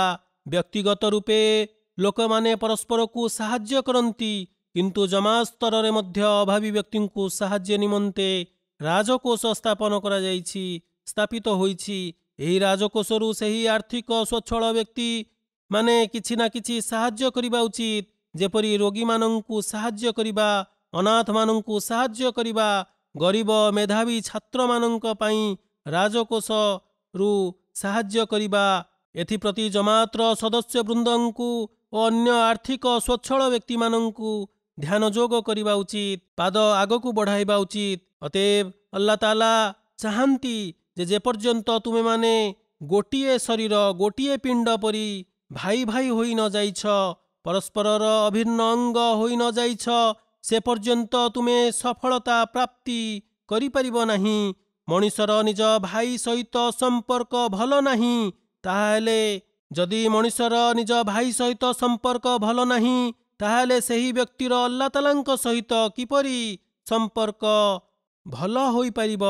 ନିଃସନ୍ଦେହ ଆଲ୍ଲାହ ତାଆଲାଙ୍କ କର୍ତ୍ତବ୍ୟ ହେଉଛି ଏକ ବିରାଟ କର୍ତ୍ତବ୍ୟ, କିନ୍ତୁ ଏହି କଥାକୁ ଚିହ୍ନିବାର ଦର୍ପଣ ହେଉଛି ଆଲ୍ଲାହ ତାଆଲାଙ୍କର ଅଧିକାରକୁ ସମ୍ପାଦନ କରିବା ସହିତ ତାଙ୍କ ପ୍ରାଣୀ ଜଗତର କର୍ତ୍ତବ୍ୟ ଓ ଅଧିକାରକୁ ସମ୍ପାଦନ କରିବା। ଯେଉଁ ବ୍ୟକ୍ତି ନିଜ ଭାଇ ସହିତ ସଦ୍ବ୍ୟବହାର ପ୍ରଦର୍ଶନ କରୁନାହିଁ, ତାହେଲେ ସେ ଆଲ୍ଲାହ ତାଆଲାଙ୍କର ଅଧିକାର ଓ କର୍ତ୍ତବ୍ୟ ସମ୍ପାଦନ କରିପାରିବ ନାହିଁ। ଏହା ସରଳ କଥା ନୁହେଁ, ବରଂ ବେଶ୍ କଷ୍ଟସାଧ୍ୟ ବିଷୟ। ପ୍ରତ୍ୟେକ ପ୍ରେମ ଅନ୍ୟ ଦେଖ, ଜଣେ ବିଶ୍ୱାସକାରୀ ଉପରେ ଅନ୍ୟ ଜଣେ ବିଶ୍ୱାସକାରୀ ପ୍ରତି ଅତ୍ୟନ୍ତ ଗୁରୁ ଦାୟିତ୍ୱ ରହିଛି। ଯେତେବେଳେ ସେ ଅସୁସ୍ଥ ହୁଏ, ସେତେବେଳେ ଜଣେ ବିଶ୍ୱାସକାରୀକୁ ତାହାର ସ୍ୱାସ୍ଥ୍ୟାବସ୍ଥା ପଚାରି ବୁଝିବା ଉଚିତ। ଯେତେବେଳେ ତାହାର ବିୟୋଗ ଘଟେ, ସେତେବେଳେ ତାହାର ଜନାଜାରେ ଉପସ୍ଥିତ ହେବା ଉଚିତ। ସାମାନ୍ୟତମ କଥାରେ ପରସ୍ପର ସହ ଝଗଡ଼ା କରିବା, କଳହ କରିବା ଉଚିତ ନୁହେଁ, ବରଂ ପରସ୍ପରକୁ କ୍ଷମାଦାନ କରିବା ଉଚିତ। ଆଲ୍ଲାହ ତାଆଲାଙ୍କ ଉଦ୍ଦେଶ୍ୟ ଏହା ନୁହେଁ ଯେ ତୁମେମାନେ ଏହିପରି ରୁହ। ଯଦି ତୁମ ଭିତରେ ପ୍ରକୃତ ଭ୍ରାତୃତ୍ୱ ଭାବ ନାହିଁ, ତାହେଲେ ଜମାତର କୌଣସି ଅସ୍ତିତ୍ୱ ନାହିଁ। ସୁତରାଂ ଏହି ପ୍ରକୃତ ଭ୍ରାତୃତ୍ୱ ହିଁ ଆମମାନଙ୍କ ସାର୍ବକାଳିକ ପ୍ରସନ୍ନତାର କାରଣ ହୋଇପାରିବ, ଆମମାନଙ୍କୁ ଜମାତର ଏକ ଅଭିନ୍ନ ଅଙ୍ଗରେ ପରିଣତ ହୋଇଯିବାର ଯୋଗ୍ୟ କରିପାରିବ। ଏହାର ପ୍ରାପ୍ତି ପାଇଁ ଆମମାନଙ୍କୁ ନିଜର ଆତ୍ମସମୀକ୍ଷା କରିବା ଉଚିତ। ପୁନଶ୍ଚ ଘରେ ଜଣେ ବିଶ୍ୱାସକାରୀକୁ ନାରୀମାନଙ୍କର ସହିତ କେଉଁଭଳି ବ୍ୟବହାର ପ୍ରଦର୍ଶନ କରିବା ଉଚିତ, କେଉଁ ସ୍ତରରେ ନିଜକୁ ରଖିବା ଉଚିତ, ଏ ସଂକ୍ରାନ୍ତରେ ଆପଣ କୁହନ୍ତି। ପରସ୍ପରକୁ ସ୍ନେହ ଆଦର କର, ପରସ୍ପର ପ୍ରତି ଗୋପନରେ ଦୁଆ କର। ଯଦି ଜଣେ ବ୍ୟକ୍ତି ଗୋପନ ଭାବରେ ଦୁଆ କରେ, ସେତେବେଳେ ଈଶ୍ୱର ଦୂତ କହେ ଯେ ହେ ଭକ୍ତ, ତୋ ପାଇଁ ମଧ୍ୟ ଏହି ସମସ୍ତ ଦୁଆ ସ୍ୱୀକାର ହେଉ। ଏହା କେତେ ଉଚ୍ଚସ୍ତରୀୟ କଥା। ତେଣୁ ମନୁଷ୍ୟ ଦୁଆ ଯଦି ଗୃହୀତ ନ ହୁଏ, ତେବେ ଈଶ୍ୱର ଦୂତର ଦୁଆ ତ ନିଶ୍ଚୟ ଗୃହୀତ ହେବ। ମୁଁ ତୁମକୁ ଉପଦେଶ ପୂର୍ବକ ଏହା କହୁଅଛି ଯେ ପରସ୍ପର ମଧ୍ୟରେ ମତଭେଦ ରଖ ନାହିଁ। ମୁଁ ଦୁଇ ଗୋଟି ପ୍ରସଙ୍ଗକୁ ବହନ କରି ଆସିଛି। ପ୍ରଥମତଃ ଆଲ୍ଲାହ ତାଆଲାଙ୍କ ଏକଶ୍ୱରବାଦ ଓ ଦ୍ୱିତୀୟତଃ ପାରସ୍ପରିକ ପ୍ରେମ, ସ୍ନେହ ଓ ସହାନୁଭୂତି ପ୍ରଦର୍ଶନ କରିବା। ସେହି ଉଦାହରଣ ପ୍ରଦର୍ଶନ କର ଯାହା ଅନ୍ୟମାନଙ୍କ ପାଇଁ ଆଦର୍ଶ ସାବ୍ୟସ୍ତ ହେବ। ଏହା ହିଁ ସେହି ପ୍ରମାଣ ଥିଲା ଯାହାକୁ ସାହାବାମାନଙ୍କ ଠାରେ ସୃଷ୍ଟି କରାଯାଇଥିଲା। କୁନ୍ତୁମ୍ ଆଦାଆନ୍ ଫାଆଲ୍ଲାଫା ବାଇନା କୁଲୁବିକୁମ୍, ଅର୍ଥାତ୍ ତୁମେମାନେ ପରସ୍ପରର ଶତ୍ରୁ ଥିଲ, କିନ୍ତୁ ଆଲ୍ଲାହ ତାଆଲା ତୁମମାନଙ୍କ ମଧ୍ୟରେ ଭାତୃତ୍ୱ ଓ ପ୍ରେମ ଭାବ ଉତ୍ପନ୍ନ କରିଦେଲେ। ମନେ ରଖ, ପାରସ୍ପରିକ ପ୍ରେମ ଭାବ ଏକ ଜାଜୁଲ୍ୟମାନ ଚମତ୍କାର। ଅତଏବ ତୁମମାନଙ୍କ ମଧ୍ୟରୁ ସେ ପର୍ଯ୍ୟନ୍ତ କେହି ବିଶ୍ୱାସକାରୀ ହୋଇପାରିବ ନାହିଁ ଯେ ପର୍ଯ୍ୟନ୍ତ ନିଜ ପାଇଁ ଯାହା ପସନ୍ଦ କରୁଛ ତାହା ନିଜ ଭାଇ ପାଇଁ ମଧ୍ୟ ପସନ୍ଦ କରିନାହଁ। ଯଦି ତାହା ନୁହେଁ, ତାହେଲେ ସେହି ବ୍ୟକ୍ତିର ମୋ ଜମାତ ସହିତ କୌଣସି ସମ୍ପର୍କ ନାହିଁ। ସେହି ବ୍ୟକ୍ତି ବିପତ୍ତି ଓ ଆପତ୍ତିରେ ରହିଛି। ସାମାନ୍ୟ କଥାକୁ କେନ୍ଦ୍ର କରି ବଚସା ହୁଅ ନାହିଁ। ମନେ ରଖ, ଦ୍ୱେଷର ଦୂରୀଭୂତ ହେବା ମେହେଦୀର ଲକ୍ଷଣ। କ'ଣ ସେହି ଲକ୍ଷଣ ପୂରଣ ହେବ ନାହିଁ? ଅବଶ୍ୟ ପୂରଣ ହେବ। ଯଦି ଆମେ ଏଥିସକାଶେ ନିଜକୁ ପରିବର୍ତ୍ତନ କରିନାହୁଁ, ତାହେଲେ ଆମେମାନେ ଏହି କଲ୍ୟାଣରୁ ବଞ୍ଚିତ ହୋଇଯିବା। ହଜରତ ମସିହ ମଉଦ ଆଲୈହିସ୍ସଲାମ କୁହନ୍ତି, ମୋ ଅସ୍ତିତ୍ୱ ଯୋଗୁଁ ଇନଶାଆଲ୍ଲାହ ଏକ ପୂର୍ଣ୍ଣବନ୍ତ ଜମାତ ସୃଷ୍ଟି ହେବ। ପାରସ୍ପରିକ ଶତ୍ରୁତାର କାରଣମାନ କ'ଣ ରହିଛି? ଏ ସମସ୍ତ ପ୍ରକାର କୃପଣତା, ଗର୍ବ, ଅହଙ୍କାର, ସ୍ୱାର୍ଥ, ଭାବପ୍ରବଣତା ହିଁ ଶତ୍ରୁତାର ପ୍ରମୁଖ କାରଣମାନ। ହଜରତ ମସିହ ମଉଦ ଆଲୈହିସ୍ସଲାମ କୁହନ୍ତି, କୌଣସି ବ୍ୟକ୍ତି ଯୋଗୁଁ ନିଜ ଉପରେ ଏହି ଆପତ୍ତିକୁ ଗ୍ରହଣ କରିବାକୁ ଚାହଁ ନାହିଁ। ଜଣେ ବ୍ୟକ୍ତି ଯିଏକି ମୋ ଜମାତରେ ଥାଇ ମୋ ଆଶାନୁରୂପ କର୍ମ ଓ ବ୍ୟବହାର ପ୍ରଦର୍ଶନ ନ କରେ, ତେବେ ସେହି ବ୍ୟକ୍ତି ଶୁଷ୍କ ଡାଳ ସଦୃଶ। ମାଳି ଯଦି ତାହାକୁ କାଟିବ ନାହିଁ, ତାହେଲେ ଆଉ କ'ଣ କରିବ? ବୃକ୍ଷର ଶୁଷ୍କ ଡାଳ ରଖି ଅନ୍ୟ ଡାଳକୁ ଯାହାକି ସଜୀବ ଥାଏ ତାହାର ଜଳାଂଶକୁ ଶୋଷିଥାଏ। ତେଣୁ ସେହି ଶୁଷ୍କ ଡାଳଟି ଅନ୍ୟ ଡାଳକୁ ମଧ୍ୟ ଶୁଷ୍କ କରିଦେଇଥାଏ। ଅତଏବ ଏହା ଅତ୍ୟନ୍ତ ଚିନ୍ତାଜନକ ବିଷୟ। ଆମମାନଙ୍କର ଇଦ୍ ସେହି ପ୍ରକାର ଇଦ୍ କିପରି ହୋଇପାରିବ ଯେଉଁ ଇଦ୍ରେ ହଜରତ ମସିହ ମଉଦ ଆଲୈହିସ୍ସଲାମ ଇଚ୍ଛା ଅନୁଯାୟୀ ଆମେମାନେ ନିଜର ଚାରିତ୍ରିକ ସ୍ତରକୁ ସଂଶୋଧନ ନ କରୁ, ଭକ୍ତର କର୍ତ୍ତବ୍ୟ ସମ୍ପାଦନ ନ କରୁ, ଏଥିପ୍ରତି ପାରସ୍ପରିକ ପ୍ରେମ ଓ ପ୍ରୀତି ସୃଷ୍ଟି କରି ସେହି ସ୍ତର ପର୍ଯ୍ୟନ୍ତ ନ ପହଞ୍ଚୁ ଯେଉଁ ସ୍ତର ପର୍ଯ୍ୟନ୍ତ ପହଞ୍ଚିବାକୁ ହଜରତ ମସିହ ମଉଦ ଆଲୈହିସ୍ସଲାମ ଆମର ଲକ୍ଷ୍ୟ ନିର୍ଦ୍ଧାରଣ କରିଛନ୍ତି। କେବଳ କେତେକ ନିକଟ ସମ୍ପର୍କୀୟ ଓ ପ୍ରିୟଜନଙ୍କୁ ସାକ୍ଷାତ କରି ସେମାନଙ୍କ ଅଧିକାର ସମ୍ପାଦନ କରିଦେବା ଦ୍ୱାରା ପ୍ରକୃତ ଇଦ୍ର କର୍ତ୍ତବ୍ୟ ନିର୍ବାହ ହୋଇନଥାଏ। ଅତଏବ ଆମମାନଙ୍କୁ ପ୍ରକୃତ ଇଦ୍ ପାଳନ କରିବା ପାଇଁ ଏହା ଦେଖିବାକୁ ହେବ ଯେ ଆମେମାନେ କେଉଁ ପର୍ଯ୍ୟନ୍ତ ପାରସ୍ପରିକ ପ୍ରେମ ଓ ସୌହାର୍ଦ୍ଦ୍ୟର ସ୍ତରକୁ ପ୍ରାପ୍ତ କରିଛେ। ହଜରତ ମସିହ ମଉଦ ଆଲୈହିସ୍ସଲାମ କୁହନ୍ତି, ହେ ଭାଗ୍ୟବାନ ବ୍ୟକ୍ତିମାନେ, ତୁମେମାନେ ସକଳ ଶକ୍ତିକୁ ବିନିଯୋଗ କରି ଏହି ଶିକ୍ଷାରେ ପ୍ରବେଶ କର, ଯେଉଁ ଶିକ୍ଷା ତୁମମାନଙ୍କର ମୋକ୍ଷ ପ୍ରାପ୍ତି ପାଇଁ ପ୍ରଦାନ କରାଯାଇଛି। ତୁମେମାନେ ଆଲ୍ଲାହ ତାଆଲାଙ୍କୁ ଏକ ଓ ଅଦ୍ୱିତୀୟ ମନେକର, ତାଙ୍କ ସହିତ କାହାରିକୁ ସମତୁଲ୍ୟ କର ନାହିଁ। ଆଲ୍ଲାହ ତାଆଲା କେଉଁ ଆବାହମାନ କାଳରୁ ରହି ଆସିଛନ୍ତି ଯେ ପବିତ୍ର ହୃଦୟ ହେବା ବ୍ୟତିରେକେ ମୁକ୍ତି ନାହିଁ। ତେଣୁ ତୁମେମାନେ ପବିତ୍ର ହୃଦୟ ହୋଇଯାଅ। ସ୍ୱାର୍ଥମୂଳକ ଦ୍ୱେଷ ଭାବ, କ୍ରୋଧ ଠାରୁ ପୃଥକ ହୋଇଯାଅ। ମନୁଷ୍ୟର କାମନା ବାସନା ରୂପୀ ଆତ୍ମା ଯାହାକି ମନୁଷ୍ୟକୁ କୁକର୍ମ କରିବା ପ୍ରତି ପ୍ରବର୍ତ୍ତାଇଥାଏ, ସେହି କାମନା ରୂପୀ ସ୍ୱାର୍ଥାତ୍ମାରେ ଅନେକ ପ୍ରକାର କଳୁଷତା ରହିଥାଏ। କିନ୍ତୁ ସବୁଠୁ ଅଧିକ କଳୁଷତା ଅହଙ୍କାର ଅଟେ। ଯଦି ଅହଙ୍କାର ନଥାନ୍ତା, ତାହେଲେ କୌଣସି ବ୍ୟକ୍ତି ଅବିଶ୍ୱାସକାରୀ ରହନ୍ତା ନାହିଁ। ତେଣୁ ତୁମେ ମନର ଦରିଦ୍ର ହୋଇଯାଅ ଯେପର୍ଯ୍ୟନ୍ତ ତୁମେ ସେମାନଙ୍କୁ ସ୍ୱର୍ଗର ଅଧିକାରୀରେ ପରିଣତ କରିନାହଁ, ସେ ପର୍ଯ୍ୟନ୍ତ ତୁମେମାନେ ସାଧାରଣ ମାନବ ଜାତିର ମଙ୍ଗଳ ଓ ମାନବ ଜାତିର ସହ ସହାନୁଭୂତି ପ୍ରଦର୍ଶନ କର। ଅତଏବ ତୁମମାନଙ୍କର ଏହି ଉପଦେଶ କେତେବେଳେ ସଠିକ୍ ଓ ଫଳପ୍ରଦ ହୋଇପାରିବ ସେତେବେଳେ ଯେତେବେଳେ ତୁମେମାନେ ଏହି ଲୋକମାନଙ୍କର ଅମଙ୍ଗଳ ଓ ଅନିଷ୍ଟ କାମନାରୁ ନିଜକୁ ନିବୃତ୍ତ ରଖିବ। ଆଲ୍ଲାହ ତାଆଲାଙ୍କ କର୍ତ୍ତବ୍ୟକୁ ହୃଦୟର ସହିତ ସମ୍ପାଦନ କରିବ, ସହୃଦୟରୁ ସମ୍ପାଦନ କରିବ, କାରଣ ତୁମେମାନେ ସେମାନଙ୍କ ଦ୍ୱାରା ପଚରାଯିବ। ତେଣୁ ନମାଜରେ ବହୁତ ଦୁଆ କର, କାରଣ ଆଲ୍ଲାହ ତାଆଲା ତୁମମାନଙ୍କୁ ନିଜ ଆଡ଼କୁ ଆକର୍ଷିତ କରିବେ ଓ ତୁମର ହୃଦୟକୁ ପବିତ୍ର କରିବେ। ସୁତରାଂ ତୁମେ ନିଜ ହୃଦୟକୁ ପବିତ୍ର କର, କାରଣ ମନୁଷ୍ୟ ଦୁର୍ବଳ ଏବଂ ପ୍ରତ୍ୟେକ ଅପୁଣ୍ୟ ଯାହା ଦୂରୀଭୂତ ହୋଇଥାଏ ତାହା ଆଲ୍ଲାହ ତାଆଲାଙ୍କ ଶକ୍ତି ଦ୍ୱାରା ହିଁ ଦୂରୀଭୂତ ହୋଇଥାଏ। ଯେପର୍ଯ୍ୟନ୍ତ ମନୁଷ୍ୟ ଆଲ୍ଲାହ ତାଆଲାଙ୍କ ଠାରୁ ବଳପ୍ରାପ୍ତ କରି ନାହିଁ, କୌଣସି ଅପୁଣ୍ୟ ଦୂର କରିପାରିବ ନାହିଁ। ଇସଲାମର ଅର୍ଥ କେବଳ ଏହା ନୁହେଁ ଯେ ପ୍ରାର୍ଥନା କରିବ, ବରଂ ଇସଲାମର ବାସ୍ତବତା ଏହା ଯେ ତୁମର ଆତ୍ମା ଆଲ୍ଲାହ ତାଆଲାଙ୍କ ଦ୍ୱାରରେ ପଡ଼ିଯାଉ, ତାଙ୍କ ଶରଣରେ ନତମସ୍ତକ ହଉ, ତାଙ୍କ ଆଦେଶକୁ ଅକ୍ଷର ଅକ୍ଷରେ ପାଳନ କରୁ ଏବଂ ତାଙ୍କ ଆଦେଶକୁ ଅଗ୍ରାଧିକାର ଦେଉ। ଅତଏବ ଏହା ହେଉଛି ସେହି ଶିକ୍ଷା ଯାହା ପ୍ରକୃତ ଇଦ୍ର ଆନନ୍ଦ। ଯଦି ଆମେମାନେ ତଦନୁଯାୟୀ ନିଜର ଜୀବନକୁ ଅତିବାହିତ କରିବା, ତାହେଲେ ପ୍ରକୃତ ଇଦ୍ ପାଇପାରିବା। କେବଳ ବର୍ଷକୁ 2ଟି ଇଦ୍ ପର୍ବ ନୁହେଁ, ବରଂ ପ୍ରତ୍ୟେକ ଦିନ ଆମମାନଙ୍କ ପକ୍ଷେ ଇଦ୍ ସାବ୍ୟସ୍ତ ହେବ, କାରଣ ଆମେମାନେ ଆଲ୍ଲାହ ତାଆଲାଙ୍କ ପ୍ରକୃତ ଭକ୍ତ ହେବା ପାଇଁ ତାହାଙ୍କ ଉପାସନାର ଅଧିକାର ସମ୍ପାଦନ କରିବା ପ୍ରତି ଚେଷ୍ଟା କରିବା, ଯଦ୍ୱାରା ଆଲ୍ଲାହ ତାଆଲା ଚେଷ୍ଟିତ ଥିବା, ଯଦ୍ୱାରା ଆଲ୍ଲାହ ତାଆଲା ପୂର୍ବାପେକ୍ଷା ଅଧିକ ଆମମାନଙ୍କୁ ସମ୍ମାନିତ କରିବେ। ଆମେମାନେ ପବିତ୍ର କୁରାନ କରିମକୁ ପଢ଼ି ତାହାକୁ ବୁଝି ତଦନୁଯାୟୀ ଅନୁସରଣ କରିବା, ତେବେ ତାଙ୍କ କୃପାର ଅଧିକାରୀ ହୋଇପାରିବା। ଆମେମାନେ ଯଦି ଭକ୍ତର ଅଧିକାର ସମ୍ପାଦନ କରିବା ପ୍ରତି ପ୍ରୟାସ କରିବା, ଉଦ୍ୟମ କରିବା, ତେବେ ଆଲ୍ଲାହ ତାଆଲା ନିଜର ପ୍ରେମ ଦୃଷ୍ଟି ଆମ ଉପରେ ଲାଘବ କରିବେ, ଆମ ଉପରେ ପକାଇବେ, ଆମ ଉପରେ କେନ୍ଦ୍ରିତ କରିବେ। ଏହି ସମସ୍ତ ବସ୍ତୁ ହିଁ ଯେଉଁ ବ୍ୟକ୍ତିକୁ ମିଳିଯାଏ, ତେବେ ସେହି ବ୍ୟକ୍ତି ପାଇଁ ପ୍ରକୃତ ଇଦ୍ ପାଲଟି ଯାଇଥାଏ। ଅତଏବ ଏଥିପାଇଁ ଦୁଆ ଓ ଚେଷ୍ଟା କରିବା ଉଚିତ।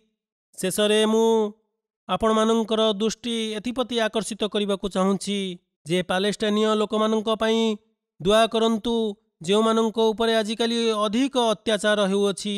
ସେମାନଙ୍କୁ ଆଜିକାଲି ମସଜିଦ ଆକ୍ସା ଯିବା ପାଇଁ ମଧ୍ୟ ଅନୁମତି ଲୋଡ଼ିବାକୁ ପଡ଼ୁଛି ଏବଂ ଅନୁମତି ମିଳୁନାହିଁ। ସେମାନଙ୍କୁ ଉପାସନା କରିବାରୁ ମଧ୍ୟ ରୋକାଯାଉଛି। ଯେଉଁମାନେ ନମାଜ ପଢ଼ିବା ପାଇଁ ସେଠାକୁ ଗଲେ, ସେମାନଙ୍କ ଉପରେ ଅତ୍ୟାଚାର ଓ ବର୍ବରତା କରାଯାଉଛି, ସେମାନଙ୍କୁ ମାରି ଦିଆଯାଉଛି, ସେମାନେ ଅନ୍ୟାୟର ଶିକାର ହେଉଛନ୍ତି। ପୁନଶ୍ଚ ସେହିପରି ସେମାନଙ୍କର ଶେଖ୍ ଜର୍ରା ନାମକ ଯେଉଁ ମହଲା ରହିଛି, ଯାହାକି କମ୍ ଜନସଂଖ୍ୟା ବିଶିଷ୍ଟ, ସେମାନଙ୍କୁ ସେଠାରୁ ବଳପୂର୍ବକ ବିତାଡ଼ିତ କରାଯାଉଛି। କିନ୍ତୁ ସେହି ସ୍ଥାନଟି ସେମାନଙ୍କର ଭିଟାମାଟି। ଏ ସଂକ୍ରାନ୍ତରେ ଗଣମାଧ୍ୟମ ମଧ୍ୟ ଅନେକ କଥା ଲେଖୁଛନ୍ତି। ବରଂ ଇସ୍ରାଇଲର ନିଜର ସମ୍ବାଦପତ୍ର ଓ ଗଣମାଧ୍ୟମ ମଧ୍ୟ ଲେଖିବାକୁ ଆରମ୍ଭ କରିଦେଇଛି। କେତେକ ସ୍ଥଳରେ ତ ଯେଉଁ ନ୍ୟାୟପ୍ରିୟ ବ୍ୟକ୍ତିମାନେ ଅଛନ୍ତି, ସେମାନଙ୍କ ଉପରକୁ ପୋଲିସ ଲୁହ ଗ୍ୟାସ୍ ଓ ଗୁଳି ବର୍ଷଣ କରୁଛି। ସେମାନଙ୍କ ଉପରେ ଏୟାର ଷ୍ଟ୍ରାଇକ୍ ଦ୍ୱାରା ମଧ୍ୟ ଆକ୍ରମଣ କରାଯାଉଛି, କାରଣ ଏଠାରେ ଯେଉଁ ଶତ୍ରୁମାନେ ଲୁଚି ରହିଛନ୍ତି, ସେମାନଙ୍କୁ ଆମେ ମାରୁଛୁ। କିନ୍ତୁ ବାସ୍ତବ ପକ୍ଷରେ ସେହି ଲୋକମାନଙ୍କ ଉପରେ ଅନ୍ୟାୟ ଅତ୍ୟାଚାର ହେଉଛି ଓ ସାଧାରଣ ଜନତାଙ୍କୁ ଉତ୍ପୀଡ଼ିତ ଓ ହତ୍ୟା କରାଯାଉଛି। ପୁନଶ୍ଚ ପ୍ରେସ୍ ରିପୋର୍ଟର ମାଧ୍ୟମରେ ଶୁଣିବାକୁ ମିଳୁଛି ଯେ କେତେକ ସ୍ଥାନରେ ଯେଉଁ ଲୋକମାନେ ଆହତ ହେଉଛନ୍ତି, ସେମାନଙ୍କୁ ଇସ୍ରାଏଲୀୟ ପୋଲିସ ଚିକିତ୍ସା ଶିବିର ପର୍ଯ୍ୟନ୍ତ ମଧ୍ୟ ପହଞ୍ଚିବାକୁ ଦେଉନାହାନ୍ତି। ମେଡିକାଲ ଚିକିତ୍ସା ଓ ଉପଚାରରୁ ମଧ୍ୟ ସେମାନଙ୍କୁ ବଞ୍ଚିତ ରଖାଯାଉଛି। ସେ ଯାହା ହେଉନା କାହିଁକି, ମୁଁ ଯାହା କହିଲି ଯେ ମସଜିଦ ଆକ୍ସାରେ ଯେଉଁ ଅନ୍ୟାୟ ହୋଇଛି, ଆଲ୍ଲାହ ତାଆଲା ସେହି ନିଷ୍ପେଷିତ ବ୍ୟକ୍ତିମାନଙ୍କ ଉପରେ କୃପା ଓ ଦୟା ଅବତୀର୍ଣ୍ଣ କରନ୍ତୁ ଏବଂ ଏହି ଅନ୍ୟାୟ ଅତ୍ୟାଚାରରୁ ସେମାନଙ୍କୁ ତୁରନ୍ତ ଉଦ୍ଧାର କରନ୍ତୁ। ଆମେରିକାର ଯେଉଁ ଷ୍ଟେଟ୍ ଡିପାର୍ଟମେଣ୍ଟ ରହିଛି, କହିବାକୁ ତ ଏହା ବିଭାଗ ନ୍ୟାୟପ୍ରିୟ ବିଭାଗ, କିନ୍ତୁ 9 ଜଣ ନିରୀହ ଶିଶୁଙ୍କ ହତ୍ୟା ଉପରେ କୌଣସି ମନ୍ତବ୍ୟ ଓ ପ୍ରତିକ୍ରିୟା ତାହା ଦେଇନାହିଁ। ସହାନୁଭୂତିର ପରିପ୍ରକାଶ ମଧ୍ୟ କଲା ନାହିଁ। କହିବାକୁ ଗଲେ ତ ଏହି ସଂଖ୍ୟା 9 ଥିଲା, କିନ୍ତୁ ବର୍ତ୍ତମାନ ତାହା ଆହୁରି ଅଧିକ ହୋଇଯାଇଛି ଏବଂ ଏହା ବଢ଼ି ଚାଲିଛି। ପୁନଶ୍ଚ ସେହିପରି ନ୍ୟୁୟର୍କ ଚାସମସ୍ ସମ୍ବାଦପତ୍ର ମଧ୍ୟ ଉଲ୍ଲେଖ କରିଛି ଯେ ହ୍ୟୁମାନ୍ ରାଇଟ୍ସ ରିପୋର୍ଟର ସୂତ୍ରରୁ ଇସ୍ରାଏଲ ଓ ଅଧିକୃତ ଅଞ୍ଚଳରେ ପାଲେଷ୍ଟାଇନମାନଙ୍କ ଉପରେ ଇସ୍ରାଏଲୀୟ ୟହୁଦୀମାନଙ୍କୁ ଅଗ୍ରାଧିକାର ଦିଆଯାଇଛି। ଇସ୍ରାଏଲୀୟ ଜାତୀୟ ଖବର କାଗଜ ହେଟସ୍ ଉଲ୍ଲେଖ କରେ, ଡାମସ୍କସ୍ ଗେଟ୍ ସମ୍ମୁଖରେ ଅବରୁଦ୍ଧ କରିବା ଏକ ଉତ୍ତେଜନାମୂଳକ ଓ ମୂର୍ଖାମୀ ପଦକ୍ଷେପ ଥିଲା। ଯାହାକି ଶେଖ୍ ଜର୍ରା ମହଲ୍ଲାରେ ଶତାଧିକ ପାଲେଷ୍ଟାଇନ୍ ମାନଙ୍କୁ ଘରୁ ବିତାଡ଼ିତ ହେବା ଅବସରରେ ପବିତ୍ର ରମଜାନୁଲ ମୁବାରକ ଅବସରରେ ବାସିନ୍ଦାମାନଙ୍କୁ ହଇରାଣ କରାଯାଉଛି। ପୁନଶ୍ଚ ହେରିଟେଜ୍ ଏହା ମଧ୍ୟ ଉଲ୍ଲେଖ କରିଛି ଯେ ଏକ ବଡ଼ ବିଚିତ୍ର କଥା, ନ୍ୟାୟର ଏକ ନିଆରା ଓ ଅଭିନବ ଭିଜନ ଯାହାର ଚରିତାର୍ଥ ଏହି ନିୟମାନୁଯାୟୀ କରାଯାଏ ଯେ ଯାହା ମୋର ଅଛି ଚିରକାଳ ପାଇଁ ତାହା ମୋର ହିଁ ରହିବ ଏବଂ ଯାହା ତୁମର ତାହା ମଧ୍ୟ ସର୍ବଦା ପାଇଁ ମୋର ଅଟେ। ଏହିପରି ସେହି ପାଲେଷ୍ଟାଇନ୍ମାନଙ୍କର ଅଧିକାରକୁ କ୍ଷୁଣ୍ଣ କରାଯାଉଛି। ସେ ଯାହା ହେଉନା କାହିଁକି ସେମାନଙ୍କ ପାଇଁ ଏହି ଇଦ୍ ଆନନ୍ଦ ପରିବର୍ତ୍ତେ ଦୁଃଖ ଓ ଯନ୍ତ୍ରଣାର ପାହାଡ଼ ବହନ କରି ଆଣିଛି। ଆଲ୍ଲାହ ତାଆଲା ସେମାନଙ୍କ ଦୁଃଖକୁ ଖୁସିରେ ପରିଣତ କରିଦିଅନ୍ତୁ, ସେମାନଙ୍କ ଶାନ୍ତିମୟ ଜୀବନକୁ ଫେରାଇ ଆଣନ୍ତୁ ଏବଂ ଏଭଳି ତାଙ୍କୁ ରାଜନେତା ପ୍ରାପ୍ତ ପ୍ରଦାନ କରନ୍ତୁ ଯେ ସେମାନଙ୍କୁ ସଠିକ୍ ମାର୍ଗରେ ଆଗକୁ ବଢ଼ାଇ ନେବେ। ଯେଉଁ ମୁସଲମାନ ରାଷ୍ଟ୍ରମାନେ ଅଛନ୍ତି ସେମାନେ ଏକତ୍ରିତ ହୋଇ ନିଜର ଭୂମିକା ନିର୍ବାହ କରନ୍ତୁ। ପାଲେଷ୍ଟାଇନ୍ମାନଙ୍କୁ ଏବଂ ଅନ୍ୟ ସ୍ଥାନରେ ଯେଉଁଠି ବି ମୁସଲମାନମାନେ ଅଛନ୍ତି ସେମାନଙ୍କୁ ଏହି ମୁସଲମାନ ରାଷ୍ଟ୍ରମାନେ ରକ୍ଷା କରିପାରିବେ, କିନ୍ତୁ ମୁସଲମାନ ଜାତି ମଧ୍ୟ ଏକତ୍ରିତ ହେଉନାହାନ୍ତି। ମୁସଲମାନ ରାଷ୍ଟ୍ରମାନଙ୍କୁ ଯେଉଁଭଳି ଭାବରେ ନିଜର ପ୍ରତିକ୍ରିୟା ପ୍ରଦର୍ଶନ କରିବାର ଥିଲା ତାହା ସେମାନେ କରୁନାହାନ୍ତି, ବରଂ ସେମାନେ ଉପର ଠାଉରିଆ ମନ୍ତବ୍ୟ ଦେଇ ଚାଲିଛନ୍ତି। କିନ୍ତୁ ସାମୂହିକ ମନ୍ତବ୍ୟରେ ଏକ ପ୍ରକାର ଶକ୍ତି ରହିଥାଏ। ତେବେ ସେ ଯାହା ହେଉନା କାହିଁକି ଆଲ୍ଲାହ ତାଆଲା ମୁସଲମାନମାନଙ୍କର ରାଜନେତାମାନଙ୍କୁ ସଦ୍ବୁଦ୍ଧି ପ୍ରଦାନ କରନ୍ତୁ, ଇସ୍ରାଏଲୀୟମାନଙ୍କୁ ମଧ୍ୟ ସଦ୍ବୁଦ୍ଧି ପ୍ରଦାନ କରନ୍ତୁ। ସେମାନେ ନିରୀହ ଲୋକମାନଙ୍କ ଉପରେ ଅତ୍ୟାଚାର କରିବାରୁ ନିବୃତ୍ତ ରୁହନ୍ତୁ। ପାଲେଷ୍ଟାଇନୀୟମାନଙ୍କୁ ମଧ୍ୟ ଯେଉଁମାନେ ରାଜନେତା ବିନା ନିଜର ମନମୁଖୀ କାର୍ଯ୍ୟ କରୁଛନ୍ତି ସେମାନଙ୍କୁ ମଧ୍ୟ ଆଲ୍ଲାହ ତାଆଲା ସଦ୍ବୁଦ୍ଧି ପ୍ରଦାନ କରନ୍ତୁ। ଯଦି ସ୍ଥାନୀୟ ବାସିନ୍ଦା ଠେଙ୍ଗାବାଡ଼ି ବ୍ୟବହାର କରୁଛନ୍ତି ତ ଅପରପକ୍ଷରେ ସେହି ଅତ୍ୟାଚାରୀମାନେ ଗୋଳା ବାରୁଦ ବ୍ୟବହାର କରୁଛନ୍ତି।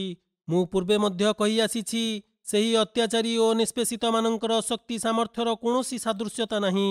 ଅତ୍ୟଧିକ ଦୁଆର ଆମକୁ ଆବଶ୍ୟକତା ରହିଛି ପାଲେଷ୍ଟାଇନୀୟମାନଙ୍କ ପାଇଁ। ଆଲ୍ଲାହ ତାଆଲା ସେମାନଙ୍କ ଅବସ୍ଥାକୁ ଉତ୍ତମ କରନ୍ତୁ, ସୁଧାରନ୍ତୁ, ସେମାନଙ୍କୁ ଏହି ନିଷ୍ଠୁର ଲୋକମାନଙ୍କ କବଳରୁ ରକ୍ଷା କରନ୍ତୁ। ଯାହା ପ୍ରଥମେ ଚୁକ୍ତି ଅନୁଯାୟୀ ପ୍ରାରମ୍ଭିକ ଚୁକ୍ତି ହୋଇଥିଲା, ଯେଉଁ ସ୍ଥାନ ସେମାନଙ୍କୁ ପ୍ରାପ୍ତ ହୋଇଛି ତାହା ସେମାନଙ୍କୁ ପ୍ରାପ୍ତ ହୋଇଯାଉ, ଫେରାଇ ଦିଆଯାଉ, ଏହାପରେ ସେମାନେ ଅବିଚଳ ରୁହନ୍ତୁ। ସେହିପରି ସମସ୍ତ ସଂସାରରେ ବସବାସ କରୁଥିବା ନିଷ୍ପେଷିତ ଅହମଦୀମାନଙ୍କ ପାଇଁ ମଧ୍ୟ ଦୁଆ କରନ୍ତୁ। ଯେଉଁ ଅହମଦୀମାନଙ୍କ ଉପରେ ଅତ୍ୟାଚାର ପାକିସ୍ତାନରେ ଏବଂ ଉପଦ୍ୱୀପରେ ରହୁଥିବା ରାଷ୍ଟ୍ରମାନଙ୍କରେ ଯେଉଁଠାରେ ଅହମଦୀମାନଙ୍କ ବିରୋଧ କରାଯାଉଛି, ସେମାନଙ୍କ ଉପରେ ଅନ୍ୟାୟ ଅତ୍ୟାଚାର କରାଯାଉଛି, ସେଥିରୁ ଆଲ୍ଲାହ ତାଆଲା ସେମାନଙ୍କୁ ସୁରକ୍ଷିତ ରଖନ୍ତୁ।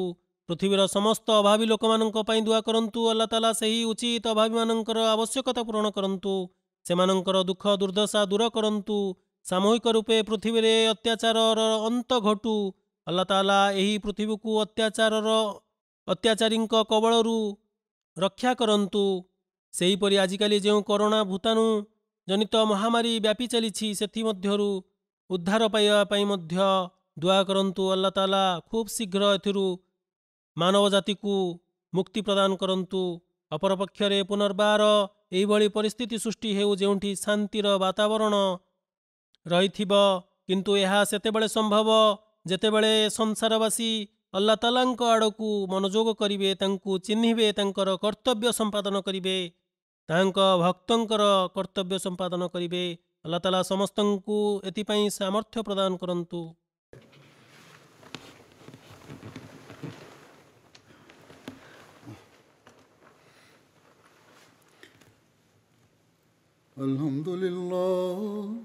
Alhamdulillah nahmaduhu wa nasta'inuhu wa nastaghfiruh wa nu'minu bihi wa natawakkalu alayhi wa na'udhu billahi min shururi anfusina wa min sayyiati a'malina.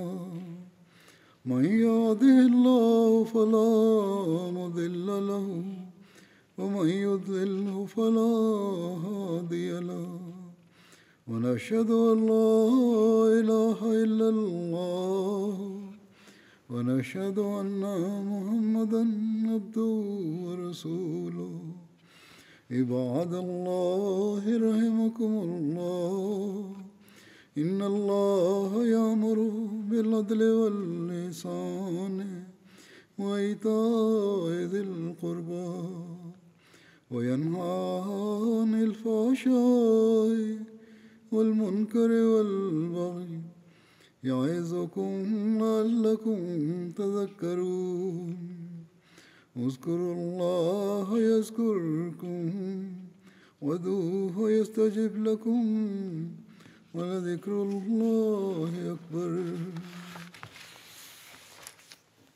दुआ कर लें।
आमीन। अस्सलाम वालेकुम रहमतुल्लाह। ईद मुबारक हो सबको। अस्सलाम वालेकुम।